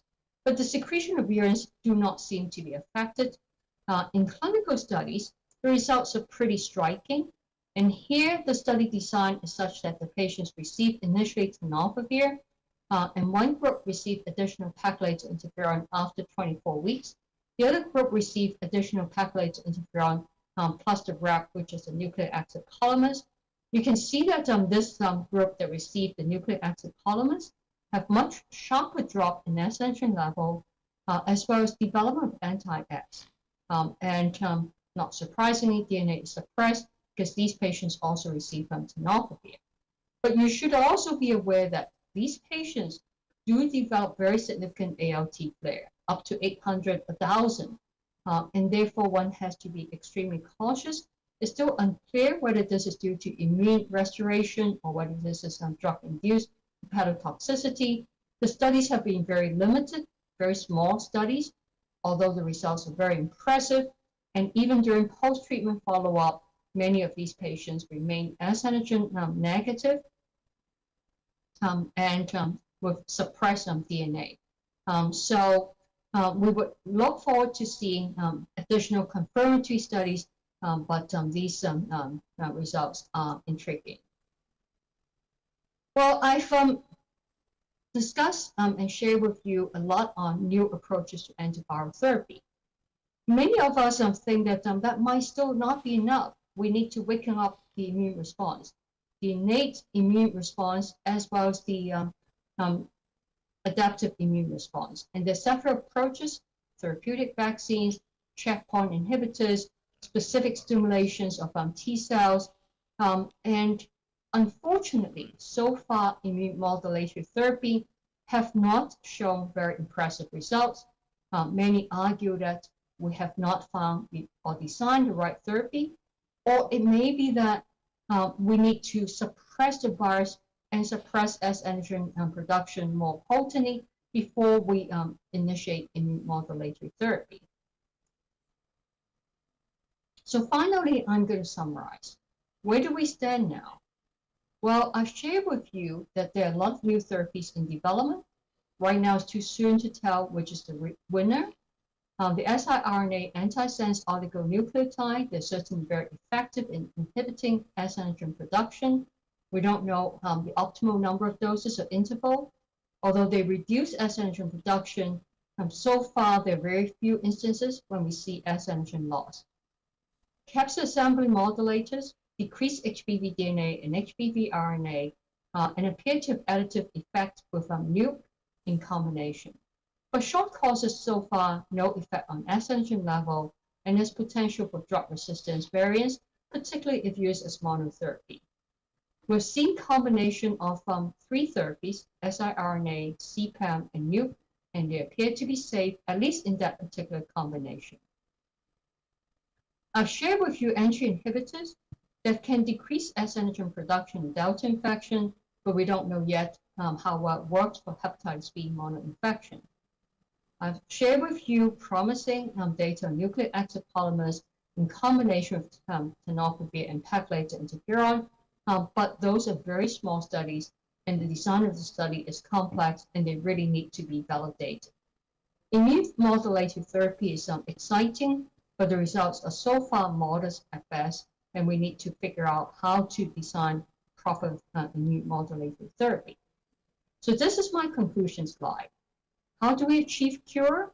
We think that we need to suppress virus replication and then reduce S antigen and maybe immune stimulation. What we don't know is whether we should use this in concurrently or in sequence, and whether immune modulatory therapy is necessary for all patients, or some patients will just have spontaneous restoration of immune response once we suppress HBV DNA and S antigen to low enough. We know the replication inhibition is going to rely on entry inhibitors, the NUCs, and the CPAMs. Do we need more than one, or one class of compound would be enough? We know that for suppression of S antigen production, siRNA, antisense, and maybe the nucleic acid polymer might be the best. Immune modulatory therapy, we still struggle as to what would be the best approach. I know that we haven't quite got to where we want to be, but we certainly have made a lot of progress, and I hope that you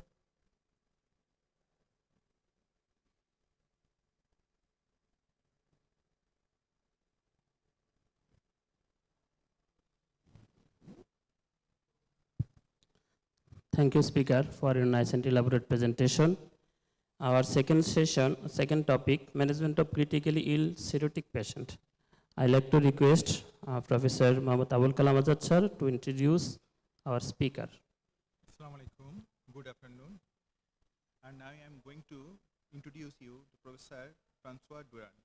He's the head of the Department of Hepatology and Liver Intensive Care Unit of Hospital of Gongjong Clichy, and Professor of Hepatology at University of Paris, France. His main topic is in research and teaching having liver transplantation, complication of end-stage cirrhosis, especially in the field of intensive care and acute liver failure. He is cited in 389 publications in different peer-reviewed articles. Okay, now it is a time for him. I might request him to just deliver his speech. Hello, nice to be with you. We are hearing you. You hear me? You are audible, please. Okay, so I have to share my screen. Do you see my slides? Yeah. Okay. Okay. So I start my presentation. So I'm François Durand. I'm in Paris, and I really thank the organization committee for the invitation, even if I'm far from you in Bangladesh. So I will talk to you about critically ill cirrhotic patients and ICU. All right. Well, the natural history of cirrhosis is classically defined by a phase of compensated cirrhosis, where patients have no varices, no ascites, and if portal hypertension progresses, the patient develops ascites, but the cirrhosis is compensated. And then with the progression of the disease, the patients are in a state of decompensated cirrhosis, which is defined by the occurrence of complications such as ascites, varices, and variceal bleeding. And during each step, there is a decrease in life expectancy. So this is a classical natural history of cirrhosis. But a new type of outcome has been defined in the last decade, which is termed ACLF, or acute and chronic liver failure. It means that a patient has a compensated or decompensated cirrhosis and abruptly develops organ failures with a very poor prognosis associated with this progression. So the problem of a cirrhosis is that there is an interaction between the liver disease and other organ failures. Acute kidney injury is common, cirrhosis, hepatorenal syndrome also, Encephalopathy is one of the neurological complications of cirrhosis. Respiratory distress syndrome can be associated with end-stage cirrhosis, and circulatory failure also. And sepsis is a common trigger of these complications. And the problem is that there are interactions between these organ failures, and for instance, circulatory failure will be a trigger for acute kidney injury, and acute kidney injury will be a trigger for encephalopathy. So should these patients be put in the intensive care? Well, definition of ACLF has been proposed almost 10 years ago with 3 grades. ACLF, again, is characterized by the occurrence of organ failures in patients with cirrhosis. So the first grade is characterized by single kidney failure or single liver failure with some criteria, single cerebral failure, which means encephalopathy, with additional selection criteria. ACLF grade 2 is characterized by 2 organ failure, and grade 3, 3 or more organ failures. So this definition helps to identify patients with homogeneous mortality risk, but the first grade is not very intuitive, as you can see. So what are the definitions of organ failures which are used? Sorry? No, carry on, please. So, okay. So liver failure is defined by a level of bilirubin exceeding 200 micromole per liter, kidney failure by a creatinine level over 180 micromole per liter. Coagulation failure is defined by INR over 2.5 and or platelets less than 20 giga. Circulatory failure is defined by the use of vasopressors. Cerebral failure by grade 3 or 4 encephalopathy, and respiratory failure by hypoxemia and a PO2 to FiO2 ratio below 2000. So the definition of liver failure and coagulation failure are questionable, since an increase in bilirubin is not necessarily the translation of liver failure, and coagulation failure can be related to hypersplenism and other factors than liver-related events. A main difficulty is with organ failures in cirrhosis is that you have these patients with cirrhosis. He has impaired liver function and portal hypertension, and it is well known that cirrhosis is characterized by a state of systemic inflammatory reaction. And then you have a precipitating factor, such as bacterial infection or bleeding, and sometimes the precipitating factor is known. And then there is an activation of the immune response with immune-mediated tissue damage, which generates other organ failures. And the main problem is that the occurrence of organ failures is a factor that precipitates further deterioration of liver function. Though there is some sort of vicious cycle, and the difficulty is to exit from this vicious cycle. You can see here the comparison of the prognosis of patients with and without ACLF according to the grade, and the higher the number of organ failure, ACLF grade 1, grade 2, grade 3, the higher the mortality. And as you can see in patients with ACLF grade 3, mortality occurs very soon after inclusion. There are prognostic factors which have been identified for ACLF.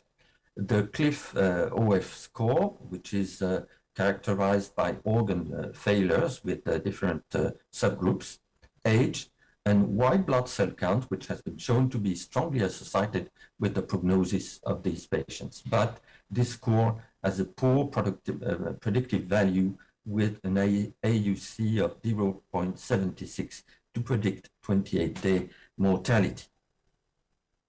Now, I would like to discuss about practical points.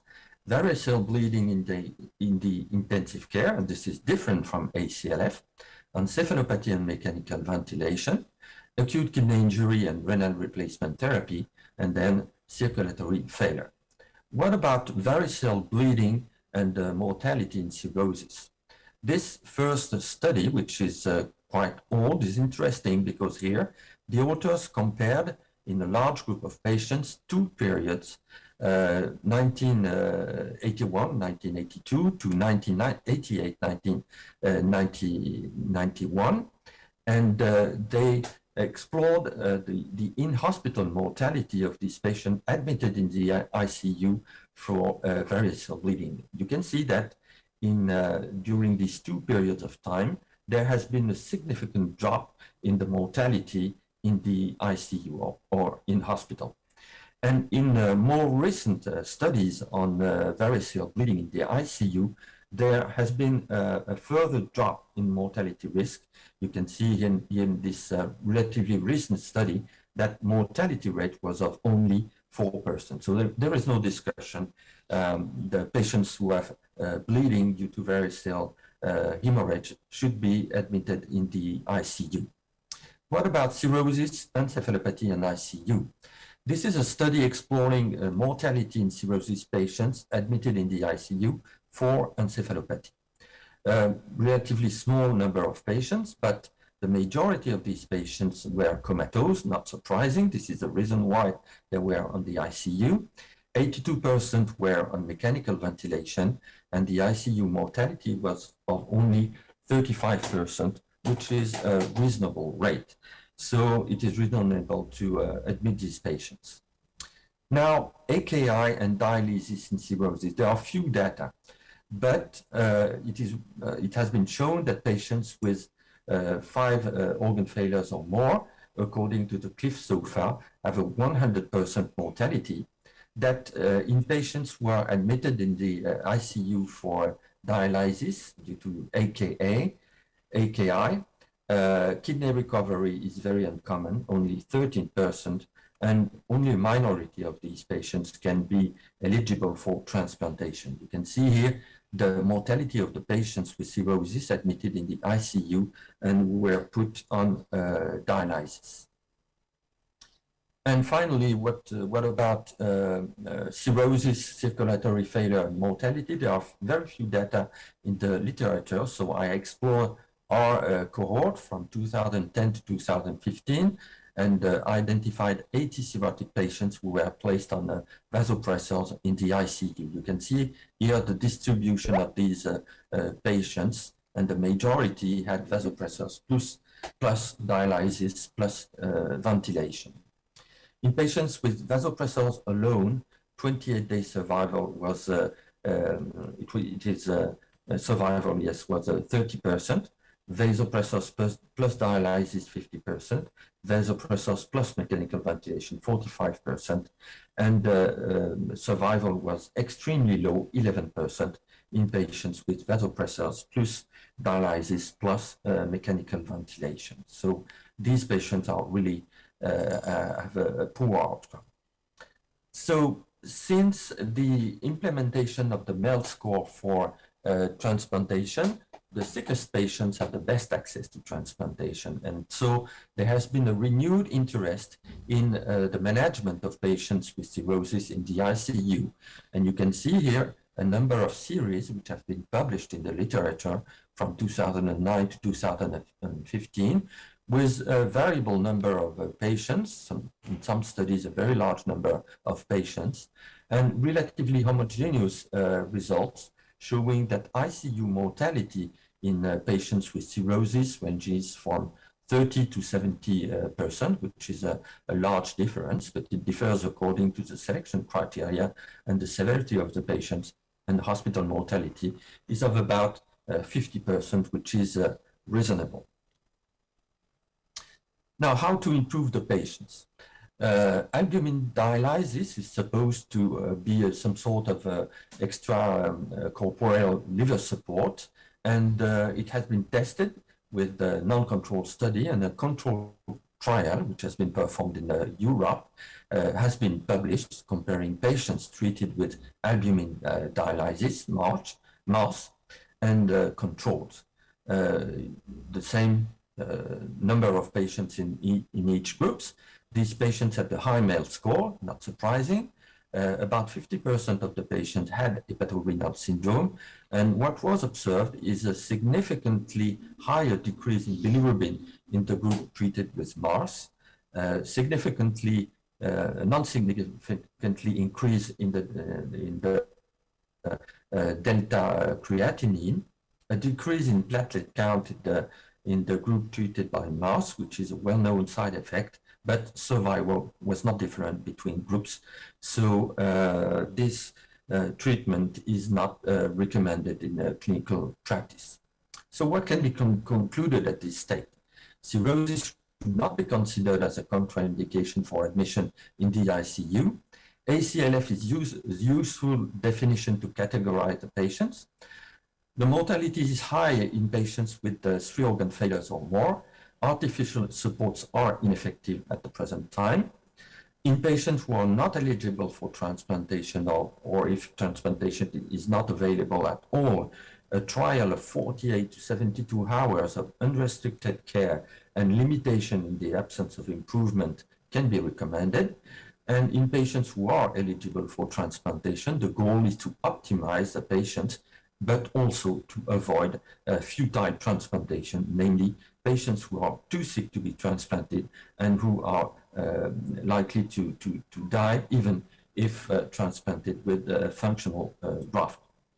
Now, is it possible to transplant patients with ACLF? The answer is yes. In recent years, several studies have been published showing good results. You can see this French study showing the results of ACLF transplantation, in 73 patients with ACLF grade 3 and compared to patients who were not transplanted. There is a huge difference in terms of survival between the patients who were transplanted and the patients who did not have transplantation. And the results were quite comparable after transplantation in patients with no ACLF, 90% survival compared to ACLF grade 1, grade 2, and grade 3, more than 80% survival, which is an acceptable result. The same findings have been observed in the United States. This is a large study comparing patients with no ACLF, ACLF grade 2 and 3. Take care because here the reference is not 0, so you see here differences that seem important, but in reality they are not, and there is no significant difference in terms of survival between these 4 groups of patients. So this strongly suggests that these patients are potentially eligible for rescue transplantation. But that being said, not all organ systems failure, or not all organ failure are reversible with liver transplantation. Liver failure, of course, is restored by liver transplantation. By definition, we transplant functional liver. Coagulation changes are mainly due to liver insufficiency, so unsurprisingly, they are improved by liver transplantation. Neurological encephalopathy is reversible after transplantation.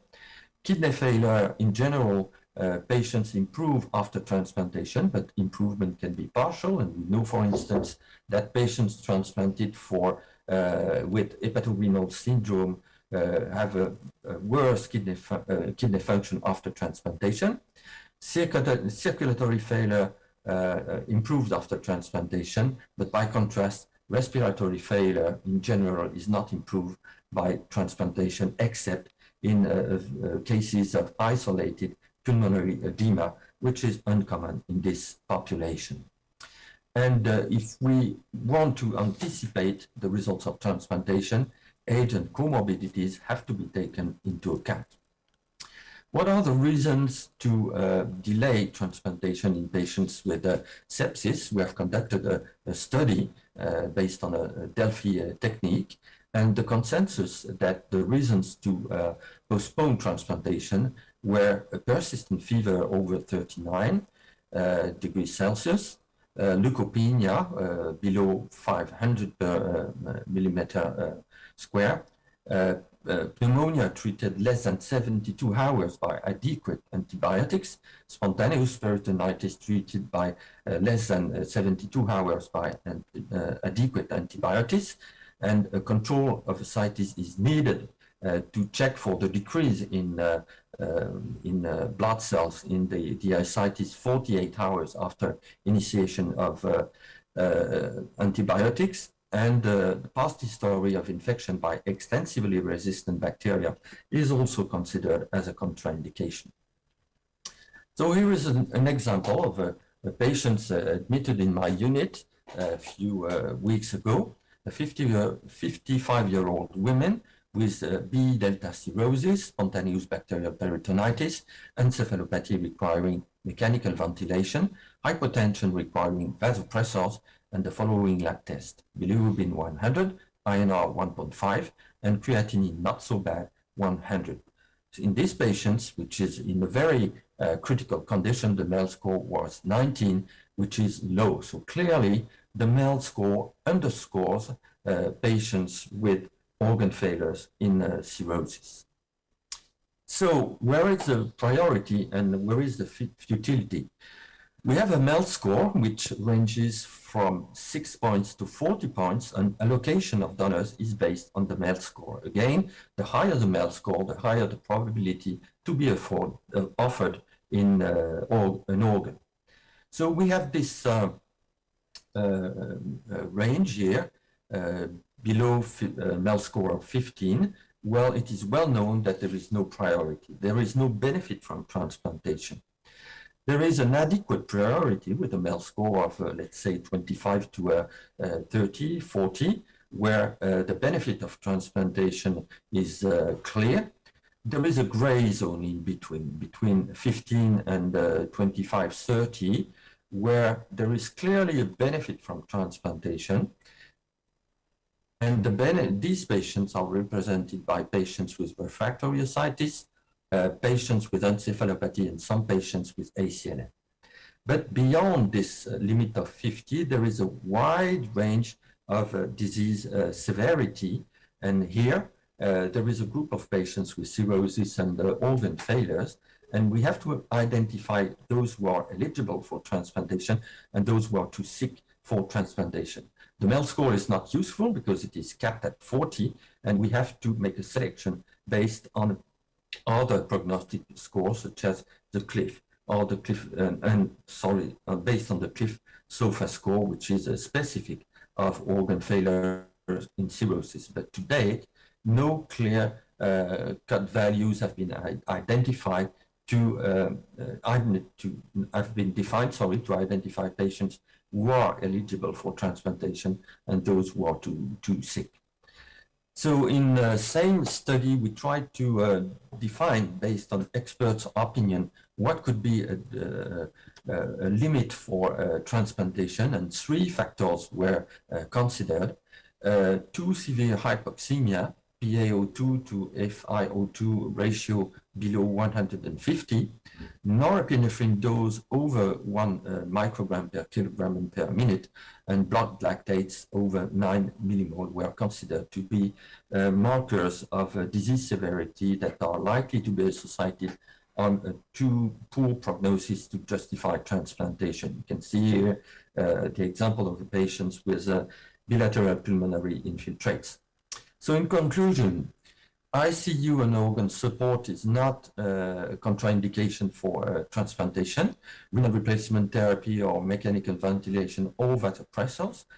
ACLF grade 3 and or 3 organ support. Good results can be achieved in selected patients. Respiratory and circulatory failures weigh more heavily on the prognosis. And an important point is disease progression in patients who develop ACLF while on the waiting list. And in these patients, a trial of ICU of 48 or 72 hours is recommended. But anyway, we have to take into account other factors such as age and comorbidities, which weighs also heavily on the outcome of these patients with organ failures after transplantation, and also for those who are not eligible in the ICU. So thank you for your attention.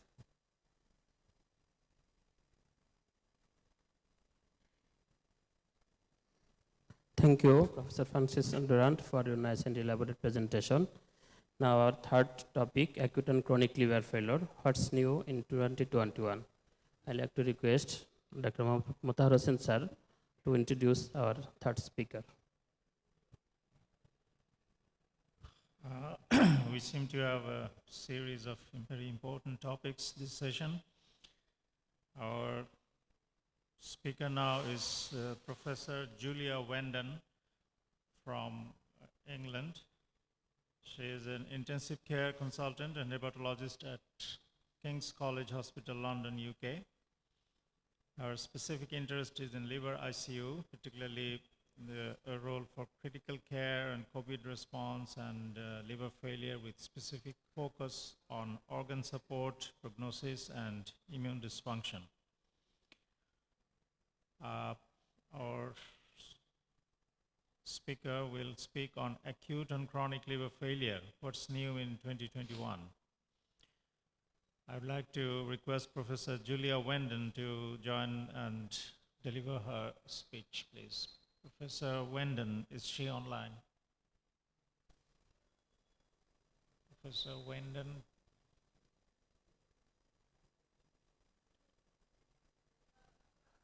Apologies, yes, I am indeed online. Okay, We're just please carry on. struggling with mute and various other components. We're sorry for the few minutes delay. The previous lecture was a bit long. Don't worry. So how long do you want me to talk for? You can continue. This is the last speech, so we can continue as long as you like. Okay, well, I hope I don't duplicate the previous It's presentation. 25 minutes, our standard. Okay, I will speak quickly and I'm happy to share my slides. Please go ahead. Do you wish me to share slides and start, or will you tell me when to start? Slide sharing, please. Yeah, it's shared.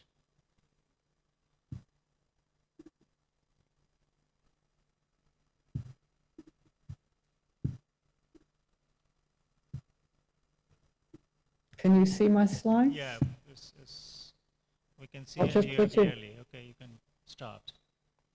Super, so you can see my slides? Yeah. Super, so first of all, thank you for inviting me to talk today. What's new in acute and chronic liver failure? Well, I'm not sure that much is new, but there is a multiple issues that are collating together which are truly improving our management of this cohort of patients. And some of this will have been covered in the previous presentation. So why admit to ITU for acute and chronic liver failure? Well, I think the first question we have to ask is, will the patient benefit from the critical care interventions? Certainly critical care avoids death from specific organ failures, as you see there. It provides time for organ recovery and repair. It provides excellent nursing, attention to detail, and an opportunity to communicate with both the patient and the family in great detail. And increasingly now for acute and chronic liver failure, it might allow us the time to consider transplantation in those ACLFs 1, 2, and 3. What it doesn't provide is magic. And in anyone who is admitted to ITU, one needs to have a very clear view of what the prognosis is, how you will assess that regularly, and how you will communicate that to those involved in the care and the family of the patient. When we talk about acute and chronic liver failure, it's really important to recognize that there are multiple definitions. And we've got to be clear that although they're similar, they are different. I put them up here. I'm not going to go through them specifically, but if you look at the short-term mortality based on the EASL-CLIF consortium, you have for your 3 grades going from 22% to 77%. If you look at the NACLC, slightly different, higher for grade 2 organ failure. For the COSH, again, somewhat different. So across all of this, one needs to be considerate of the fact, looking at ARC again, somewhat different, that there is variance. So be very clear what you're looking at and what this means to you. Sorry, just trying to make my slide go forward. So, very simple. Chronic liver disease, acute on chronic. We look then at the various scoring systems we can use. MELD is not really appropriate in this context for our critically ill cirrhotic. Child-Pugh similarly has difficulties. Cliff Sofa or Sofa Score, Apache 2, and the others that we've spoken about in the previous slide. We need to decide about organ support, transplantations, and if so, when, and the role of novel therapies and devices. So again, this is a big issue and we need to address it. In terms of what are the triggers, we also need to be very aware that this varies across different continents. So non-identifiable bacterial infection, a big difference between China and Europe, particularly for reactivation of hepatitis B, hardly seen in Europe, but pertinent in Asia and China. Alcohol, a big issue in Europe and the USA, less so elsewhere in the world, and GI bleeding diminished, but certainly post-COVID, where people have been isolating and possibly drinking more than they should have done, we're seeing an awful lot more variceal bleeding now as a precipitant, but that's anecdote. What's going on? Our understanding of what's happening is improving. We have severe portal hypertension with translocation, inflammation or infection, circulating PAMPs, circulating DAMPs from liver injury and other damaged tissue. We have activation of the immune system, pro-inflammatory states, but then balancing that across the yin-yang of an anti-inflammatory state. We have further splanchnic vasodilation with central hypovolemia and overloading of the splanchnic bed. We have altered energy production and utilization with mitochondrial dysfunction and immune-mediated tissue damage, all resulting in organ failure. There is a lot of work which is still preclinical, looking at particularly how we might address immune-mediated tissue damage with various blockers and stimulants, and also mitochondrial dysfunction. Tissue hyperperfusion, easier to address. We need to ensure oxygenation, but also perfusion, and that's important when we look at this. This paper, I think it is worth commenting on, looking at the global burden of disease in acute on chronic liver failure, published in Gut this year. Large number of studies for screening, smaller number of studies included. But you see that there is a variance across the various continents, broken down by color. Overall, far left of the graph, East Asia, South America, North America, Europe, and South Asia. And you see that the global prevalence of acute on chronic liver failure for patients admitted to hospital with cirrhosis was around 35%, so quite significant. Similarly, the burden of disease, when we look at it in terms of the etiology of the underlying acute on chronic liver failure, you see here for split for alcohol and viral, again, variance depending on continent. And then if you break down by alcohol, viral, infection, GI bleeding or other, again, you can see the differences by continent. And I think this is highly pertinent in how we set up our services and try and optimize care of these patients. In terms of 30-day mortality, again, you can look at this and see the variance depending on the countries you wish to look at and the states and also the grades and regions. So all of this takes us into consideration. But I think we need to ask ourselves, is 28-day mortality what we want, or should we really be looking at 90-day mortality and longer? Because we need to consider transplant, we need to consider management of the precipitants. In terms of sepsis, and I apologize if this was covered by the previous speaker, but I think it is important to recognize that our critically ill cirrhotics have multi-drug resistant infections, 18% overall, but 35% in some of the groups, particularly efficacy of treatment, only 40% in nosocomial sepsis. The risk factors, beta-lactams, norfloxacin prophylaxis, previous MRD associated infections, and a much higher mortality if you've got multi-drug resistant bacteria.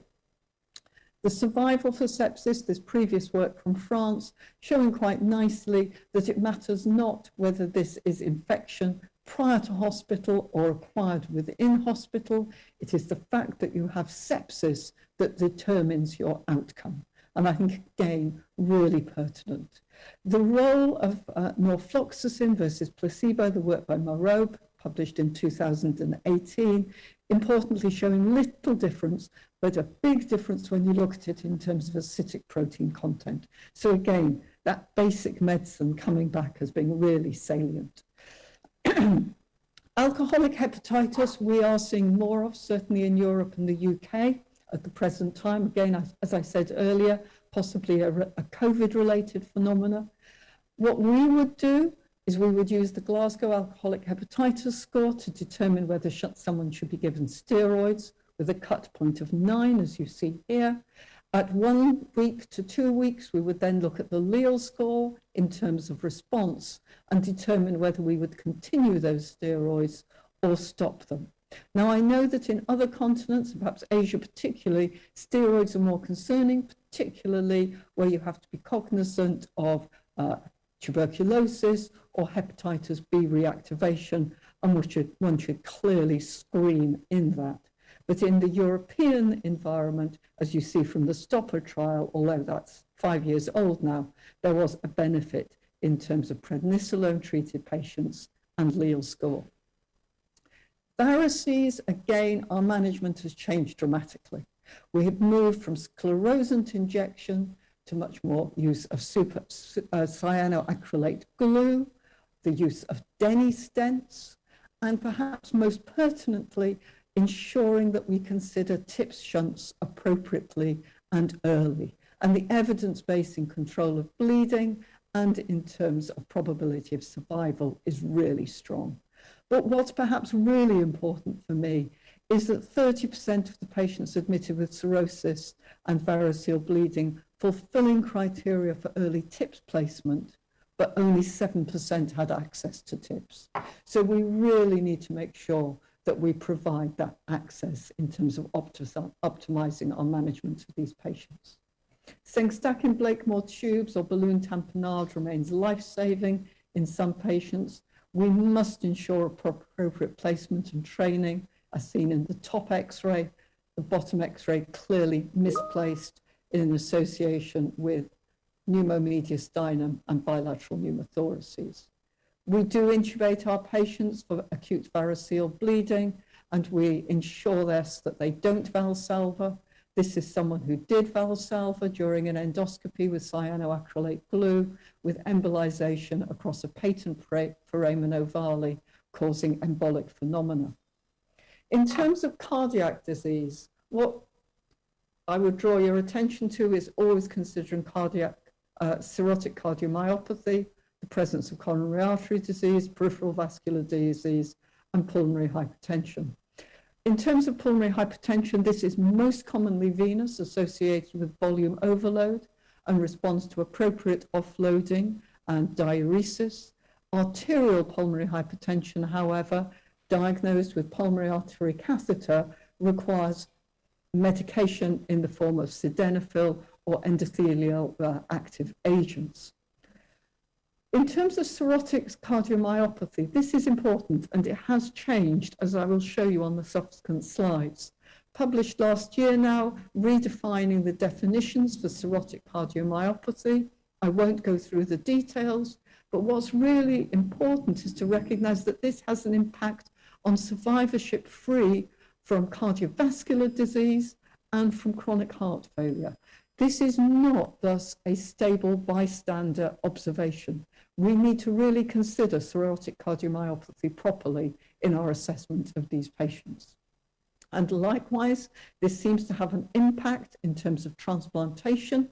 You see here the survival probability post-transplant for those with normal left ventricular function and those with diastolic dysfunction. So cirrhotic cardiomyopathy needs to be part of our prognostic modeling. In terms of vasopressors, most of us would use norepinephrine first, followed by use of steroids in vasopressor-resistant shock and adding terlipressin at low dose. This study compared terlipressin with norepinephrine. There was no difference in ICU survival, but there were more side effects seen in the terlipressin group, as one might consider for a non-opposed vasoconstrictor activity. Respiratory failure, infection, aspiration pneumonia, hepatopulmonary syndrome as seen here. Again, nothing special in the management that has changed. Hydrothoraces drained optimally through ascites rather than chest drains, recognizing the risk of infection. Always consider hepatopulmonary in terms of a bubble echo, and for the profoundly hypoxic, consider in the face of cirrhosis the option of transplantation. What fluids do you want? I think this is more a matter of religion versus decision, but evidence would suggest that albumin as a resuscitative fluid is not beneficial over other agents, although it does have a role particularly still in hepatorenal failure. This study from ATTIRE 2021, a randomized controlled trial of albumin infusions in hospitalized patients with cirrhosis, no benefit in terms of the albumin group in terms of composite endpoint. So I would not use albumin as a standard therapeutic option in my cirrhotic patients. In terms of the management of patients with acute on chronic liver failure and terlipressin efficacy, you see here clearly that as your acute on chronic liver failure deteriorates, so your terlipressin efficacy deteriorates. Clearly, we need to manage that, and early optimization of patients with terlipressin and albumin for acute kidney injury is pertinent. Early responders do better. Indications for renal replacement therapy are thus fairly standardized in terms of sodium, chloride, and acidosis. I would also suggest to you it should be considered for encephalopathy in avoidance of intubation. It manages hyperammonemia well, and for fluid manipulation. You should use whichever therapy your center is happy with using, and anticoagulation can be epoprostenol, low-dose heparin, or citrate. Encephalopathy should not be a cause of death in this patient cohort. You admit to ITU to protect the airway and to intubate and ventilate. We should feed with a standard feed, lactulose, usually by enema. Non-absorbable antibiotics do not have a role in the ITU setting, and sedation is a real risk in the ward environment. You see here the clear correlation between urea clearance and ammonia clearance, so a close link between encephalopathy, renal failure, and liver dysfunction. Coagulation we have now understood an awful lot more about. This is quite an old paper, and there are more recent papers all showing the same message, and this summarizes it, that changes that impair hemostasis and cause bleeding are by and large balanced by changes that promote hemostasis. For thrombocytopenia, you have increased von Willebrand factor. For platelet function defects, you have decreased levels of Adams-13. For increased NO and PGI2, you have elevated levels of factor VIII. Low levels of these factors balanced by protein C, protein S, antithrombin 3 decreased levels. Dysfibrinogenemia, low levels of plasminogen, and so on. So these patients, by and large, do not bleed. They have balanced coagulation disorders. So can we predict prognostication in this acute on chronic liver failure cohort? Well, we've now all started using Cliff SOFA or SOFA with its adaptations. We now look at probability of death using the Cliff C organ failure score, which incorporates age and white cell count. And this should now be something that we do regularly. But we must consider that none of this is definitive. This study that came out a few years ago now looks at the Cliff C score and looks at survivors and non-survivors at 48 hours following ITU admission. And then you see separation with a score of 70, but really for the first few days, you cannot separate that score. So always admit people, give them the benefit of the doubt, and see what happens with interventions. This is seen nicely by this old data now, but shows that the outcome for acute on chronic liver failure has changed markedly from 2000 to 2010. And if I drew our most recent data, it's improved again. It isn't based on etiology. It is based on number of organ failures, and GI bleeding appears always to have a better prognosis than other causes of organ failure. But if you look over time, you see that the survival, both in terms of ICU, hospital, 3-6 month survival rate falls steadily over time. So at 6 months, one's looking at 30% survival. So we do need to consider optimization and consideration of management of what is treatable without transplantation, and for the remaining cohort, is transplantation an option? This very elegant paper that came out looking at mortality on the waiting list. This is for acute on chronic liver failure 3 patients, really a high mortality, 30% on the wait list over time. You see here the lower grades of acute on chronic liver failure. However, if we then look at the 1-year post-transplant survival for those with acute on chronic liver failure who are transplanted when ventilated, if you're not ventilated, you have a much better outcome than if you are ventilated. Similarly, donor risk index is salient in this matter. And again, 1-year post-transplant survival for acute on chronic liver grades, we need to consider, you see here, the survival for no acute on chronic liver failure, and then sequentially decreasing in terms of survival for the severity of acute on chronic liver failure. And we should now possibly consider the TAM score when we make decisions about transplantation. So thank you for inviting me to speak here about what's new. Things have changed vastly over the years. This was the admissions book that my mentor, the much loved Roger Williams, set up, the liver ITU back in 1970, when we still had halothane as a cause of acute liver failure. Our management has changed dramatically now to the use of ECMO and other wonderful pieces of kit and the offer of transplantation, but it's the teams and the people that make things better for patients, working together with all our colleagues across hepatology, critical care, anesthesia, our nursing and allied health professionals. Thank you for your attention. Thank you, Professor Julia Wendon, for your nice presentation. Now it's time for comments. First of all, I'd like to request Professor Muhammad Abul Kalam Azad sir to give his valuable opinion regarding this session. Thanks to all. Welcome. It is a great privilege for me to be here. And a special thanks to our professor, honorable teacher, my mentor, Professor Bobin Khan sir, and others who invited me here. And also, it is my heartiest thanks to the speakers, all the 3 speakers. They presented their topics elaborately, nicely, and clearly. And it will be helpful for us, especially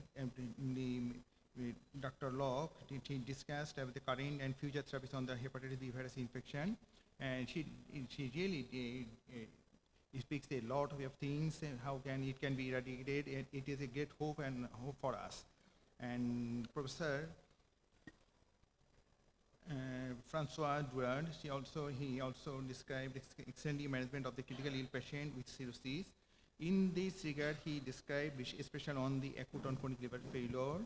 In that case, he described excellently about this infection, but we can add that alcoholic hepatitis, it can be a precipitating factor, or massive gastrointestinal bleeding. It can also precipitate the acute on chronic liver failure, and this 2 points can be added. Okay, and this is added by Professor Julia Wendon. She discussed nicely and elaborately on acute on chronic liver failure and what's new in 2021. And thanks everyone for ending this session. Thank you, sir. Now I request to Dr. Mohammad Tahar Hussain sir to give his remarks and to conclude the session. It has been a wonderful day and a wonderful concluding session for us, especially this last session where we had 3 speakers and each of the speakers delivered so beautifully and we learned so much from them. Professor Locke really gave us a lot of hope regarding the treatment and elimination of hepatitis B. We hope the current researches translate soon into clinical practice.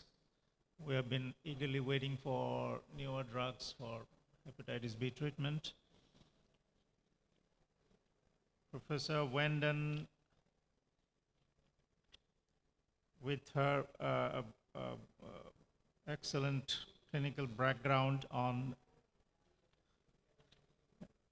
working in intensive care units and with liver failures, described her experience elaborately, and we learned a lot from her. Thank you, Professor Wenden. Professor Duron was also quite elaborate on management of critically ill patients with cirrhosis. I hope our participants online and who are physically present learned a lot today. I thank the organizers and the participants and the guest speakers. With this, I conclude this session. Thank you. Thank you all. Thank you, sir. We are on the end of this program. Now, with the permission of chair, we like to conclude our session. Thank you very much. Thank you for patience hearing. Assalamu alaikum. Thank you, Honorable Chairperson and Mr. Rapporteur, Dr. Haruna Rashid. And now we are concluding our scientific sessions here, but we will move forward for a raffle draw. And then when we will have our concluding session. So may I request Dr. Shahinul Alam to please have the raffle draw session now. Professor Dr. Mohammad Shahinul Alam, I am requesting you to have the raffle draw sessions now. সম্মানিত অতিথিবৃন্দ, আমরা এখন আমাদের বৈজ্ঞানিক অধিবেশন শেষ করলাম মাত্রই। আমরা একটি র্যাফেল ড্রয়ের আয়োজন করেছি এবং professor doctor Shahinul Alam sir raffle ড্রটি পরিচালনা করবেন। আমি তাকে বিনীত অনুরোধ জানাচ্ছি এবং ইসি কমিটির মেম্বাররাও এখানে রয়েছেন, আমরা তাদের সহযোগিতা চাইব। ধন্যবাদ ডক্টর নাতাশা। আমরা অনুষ্ঠানের একেবারে শেষ পর্যায়ে সারাদিন অনেক জ্ঞান অর্জন করা হলো। এখন একেবারে খালি হাতে বাসায় গেলে কেমন হবে, সেই জন্য একটা স্কোয়ার বললো যে একটা র্যাফেল ড্রর আয়োজন। তো কাকে দিয়ে র্যাফেল ড্র করা যায়, আজম থেকে এই ষড়যন্ত্র করতেছে, ফার্স্ট পুরস্কার তাকে নিতেই হবে। এই জন্য আমরা শুরুর দিকে করতে চেয়েছিলাম, আজম ঠেলেমেলে এটাকে লাস্টে এনেছে যাতে লোকজন চলে যায়। আর ষড়যন্ত্র করে মোতাহার ভাইকে স্টেজে তুলে দিয়েছে। মোতাহার ভাই তো মনে হয় র্যাফেল ড্রর কুপনই পান নাই। তো যাই হোক, আমাকে ফেভার করবে, আমিও মনে মনে আশা করছি যে প্রথম পুরস্কার আমার। কাকে ডাকা যায় ড্র করার জন্য? আমার ডিপার্টমেন্টের ডক্টর সাবরিনা শফিক।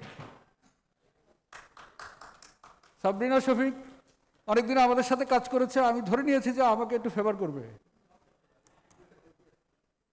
তো 7টি পুরস্কার সাবরিনা টানলে নিশ্চয়ই আমি ফার্স্ট হব নাকি? আচ্ছা, 7ম পুরস্কার প্রথমে। তাহলে এটা আপনার নয় স্যার, প্রথম পুরস্কার আপনার জন্য। হ্যাঁ, এটা হচ্ছে একটা ভ্যাকুয়াম ক্লিনার। এখান থেকে ভ্যাকুয়াম ক্লিনার পাওয়া যাবে না, এখান থেকে আপনি গিফট কুপনটা নিয়ে যাবেন।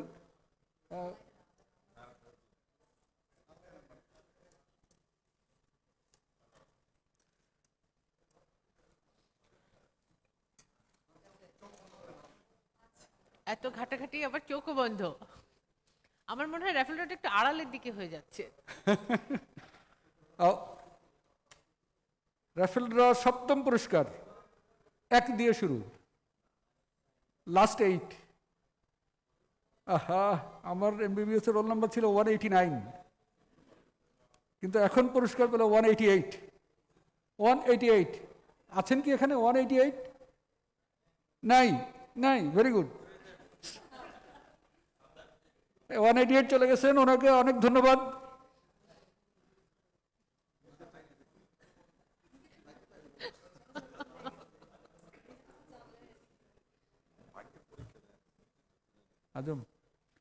পুরস্কারটা কে দিবে? এবার এবার সপ্তম পুরস্কার ভ্যাকুয়াম ক্লিনার 173 173 পাওয়া গেছে? এসে পড়েন 173। এটা স্যার কাছ থেকে নাকি স্যার কাছে যান, মবিন খান স্যার। আপনার মবিন খান স্যারের কাছ থেকে আপনার গিফট কুপনটা নিয়ে যান, স্যার আছেন ওখানে। তাহলে সপ্তম পুরস্কার চলে গেল, এটা পেলাম না। একটা জোরে তালি দিই।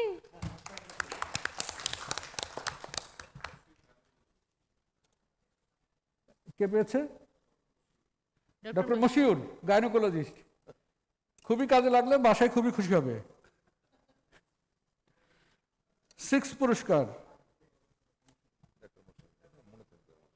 ষষ্ঠ পুরস্কার সাবরিনাই তুলুক। সাবরিনা তো এখন অপেক্ষা করছে আমাকে ফেভার করার জন্য।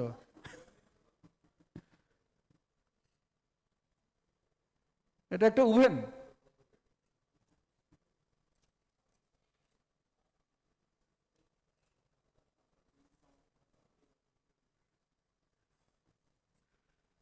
এটা হচ্ছে 114 ষষ্ঠ পুরস্কার।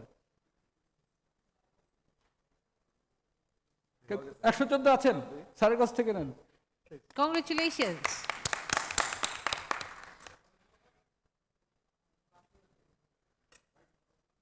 উনি কি পাচ্ছেন? ওভেন।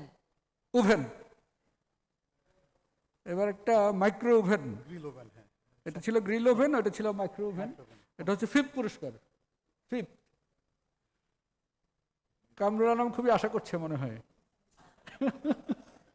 একেবারে কাছে এসে সামনে এসে বসছে যাতে আমরা ভুলে না যাই।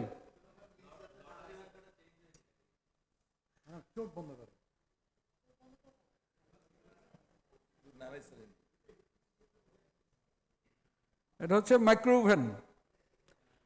পরেরটা কিন্তু ওয়াশিং মেশিন।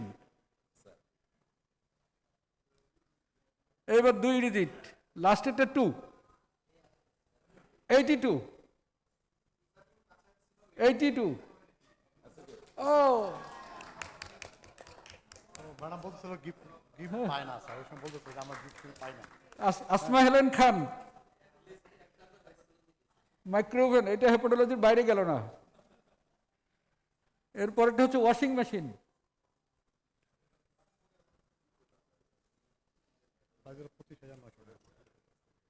সমমূল্যের যে কোনো কিছু নিতে পারবে স্যার। হ্যাঁ, স্যামসাং থেকে। আমি চোখ বন্ধ করে ওয়াশিং মেশিন। ডক্টর নাতাশা তুলছে। তুলছি আমি। এরপরটা কিন্তু গ্যালাক্সি ওয়াচ। এটা 20 দিয়ে শুরু।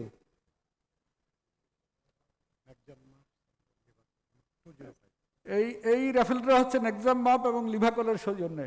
205 4th পুরস্কার। এটা হচ্ছে ওয়াশিং মেশিন।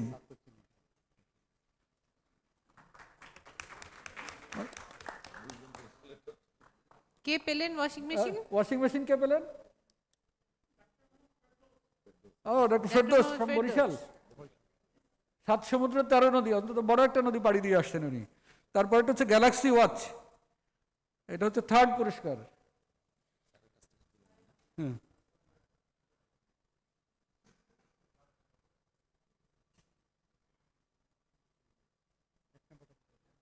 2 নম্বর 2nd পুরস্কার হচ্ছে কিন্তু রেফ্রিজারেটর।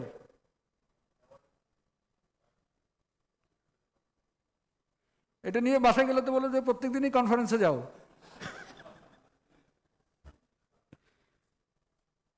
এখনকারটা হচ্ছে গ্যালাক্সি ওয়াচ, 3rd পুরস্কার।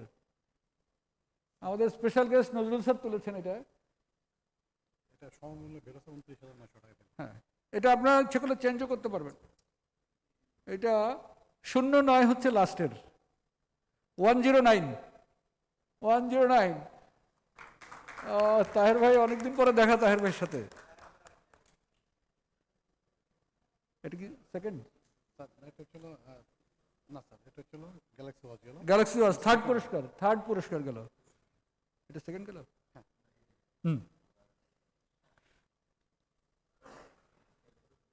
হ্যাঁ, সেকেন্ড পুরস্কার 20, প্রথম দুই সংখ্যা 22, শেষের দুই সংখ্যা 20, 220, 220,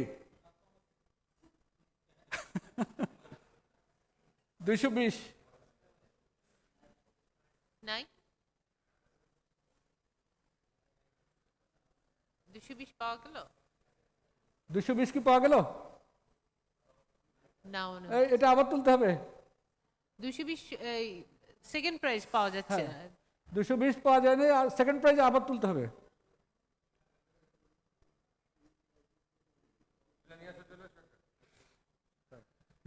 এই প্রাইসের পরিবর্তে সমাবেশে অন্য কিছু নিতে হবে। আচ্ছা, বলে দিন। এটা এই ভ্যালুটা দেখে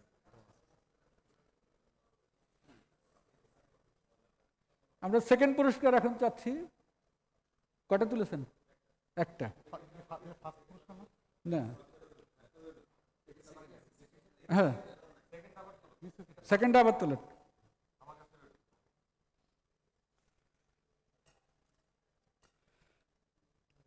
রেফ্রিজারেটর নেওয়ার লোক পাওয়া যাচ্ছে না, বেশি বড় হয়ে গেছে, কেউ হ্যাঁ। নিতে যাচ্ছে না।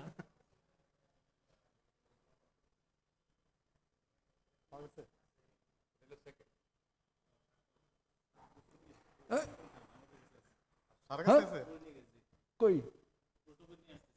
ও আচ্ছা, আচ্ছা 220 এখন পাওয়া গেছে। ও আচ্ছা, ওটা পেয়েছে মোবিন খান স্যার। আচ্ছা,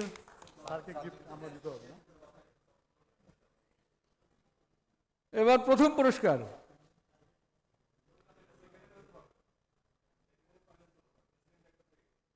তাহলে এটা কি সারেন্ডার করতে হবে?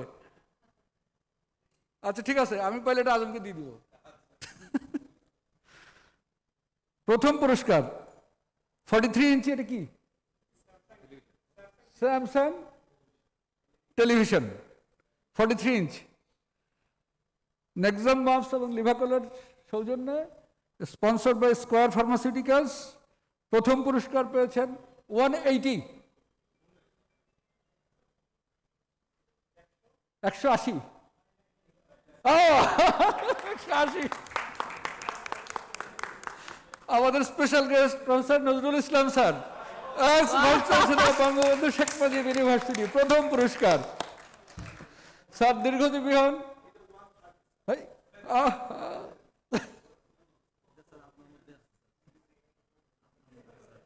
এটা আবার টানেন,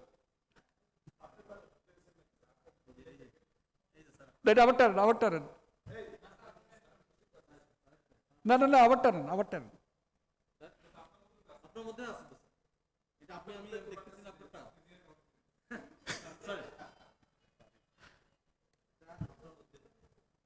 এটা কিভাবে ঘোষণা হবে?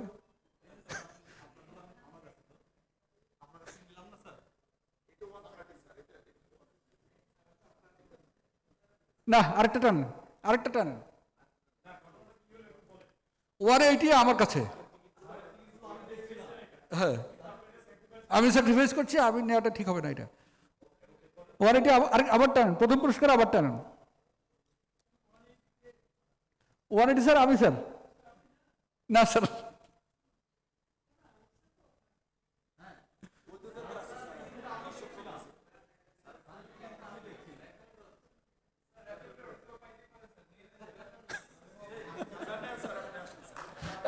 এই ঘোষণা কেমন করে দিব আমি?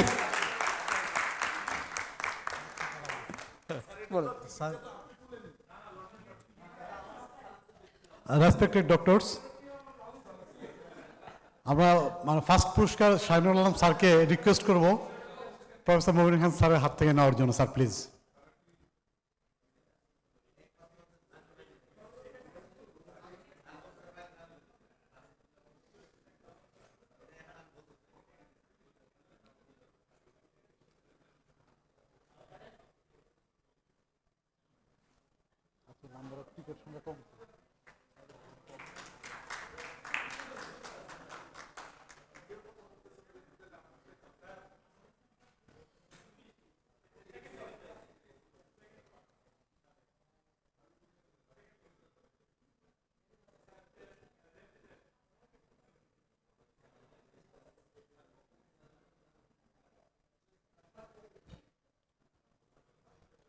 সাতটায় এখানে তারা এখানে সময় ভ্যালুতে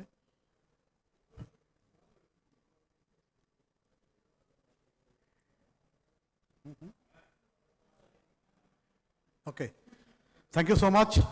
আর এখানে যে টিকিটের ফার্স্ট পুরস্কার 63,900 টাকা, সেকেন্ড পুরস্কার সমমূল্যে 36,900, থার্ড পুরস্কার হচ্ছে 29,900। আর এই পুরস্কারগুলো আপনারা স্যার সেম গিফটও নিতে পারবেন অথবা ভাউচারের মাধ্যমে কল নিতে হবে, তবে এটা ভ্যালিডিটি 6 মান্থ, 6 মাসের মধ্যে স্যার এই গিফটটাকে ভাউচারটাকে ইউজ করতে হবে স্যার। তো thank you so much, thank you.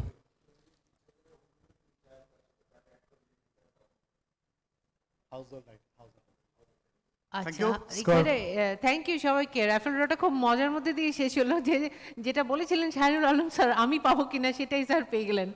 আর সবাইকে থ্যাংক ইউ। তবে এখানে স্কোয়ারের পক্ষ থেকে আমাদেরকে এইমাত্র জানানো হলো যে হাউসহোল্ড যেই প্রোডাক্টগুলো আছে সেটা চাইলে আপনারা চেঞ্জ করেও নিতে পারেন। যে টিভি একটা আছে, টিভি নিব না অন্য কিছু নিব, সেটাও হতে পারে, অথবা মানি অ্যাড করে অন্য একটা প্রোডাক্টও নিতে পারেন।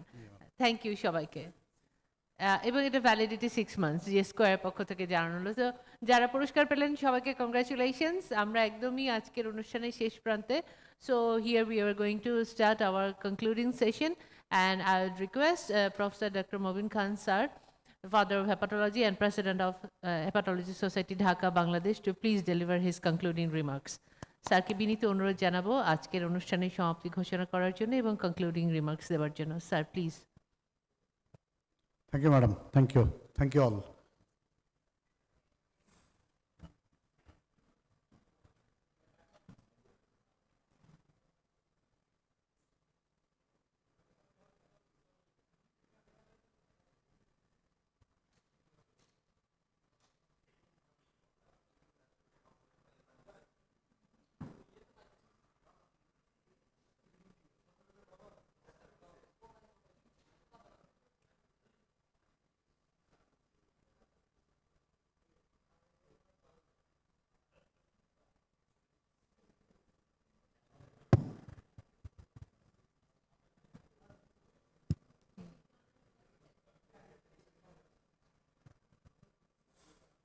Bismillahirrahmanirrahim.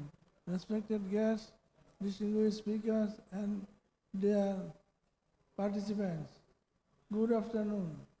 We are at the end of today's day-long conference.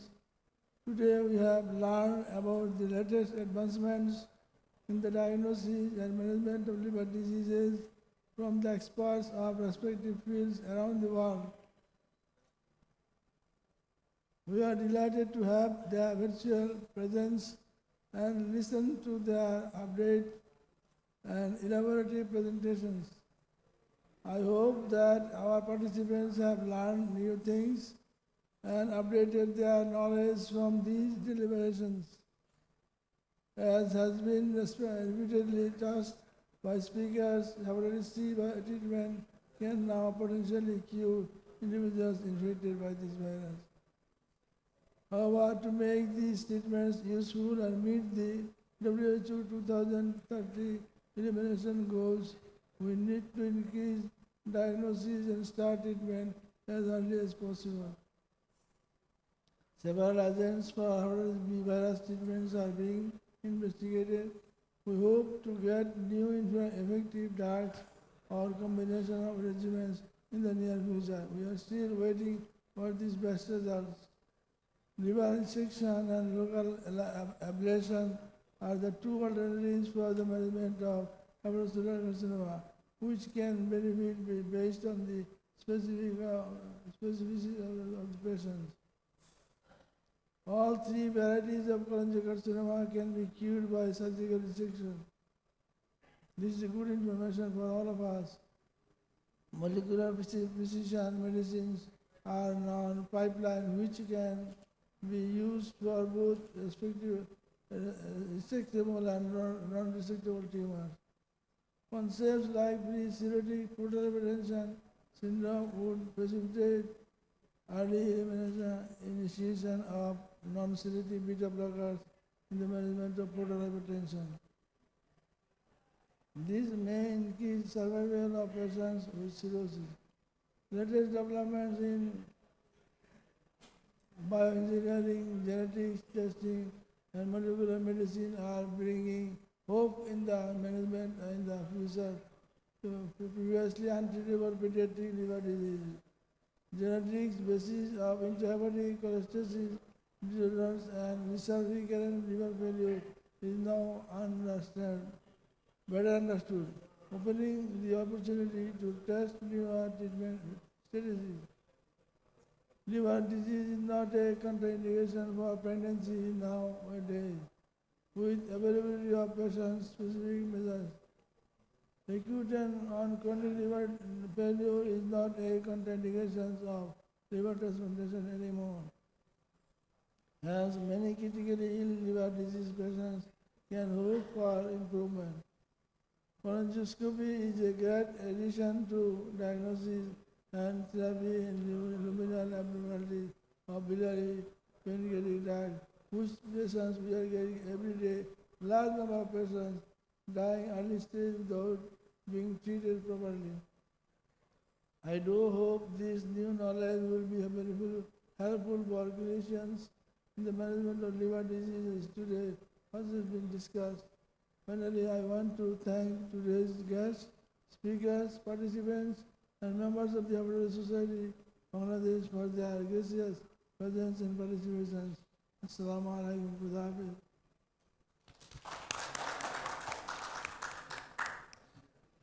Thank you very much, sir. Ladies and gentlemen, learned audience, here we conclude our today's conference on hepatology.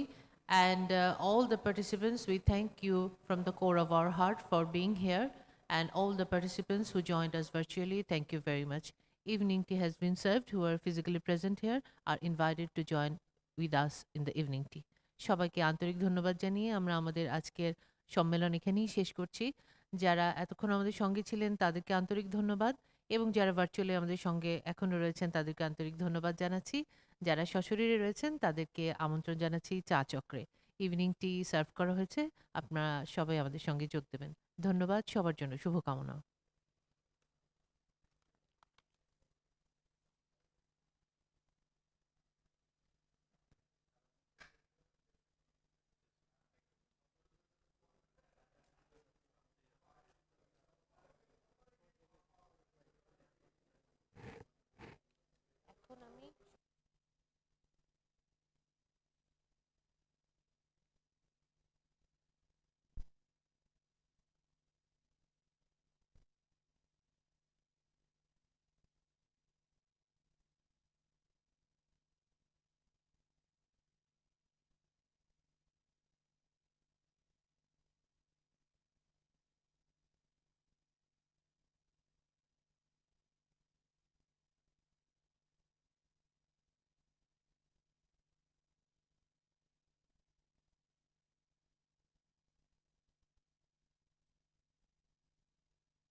Hello, আমাদের হল এর কারিগরি সহযোগিতা যারা ছিলেন, যারা সারাদিন আমাদের সাথে পরিশ্রম করেছেন, সবাইকে হেপাটোলজি সোসাইটির অর্গানাইজিং কমিটির পক্ষ থেকে আন্তরিক ধন্যবাদ।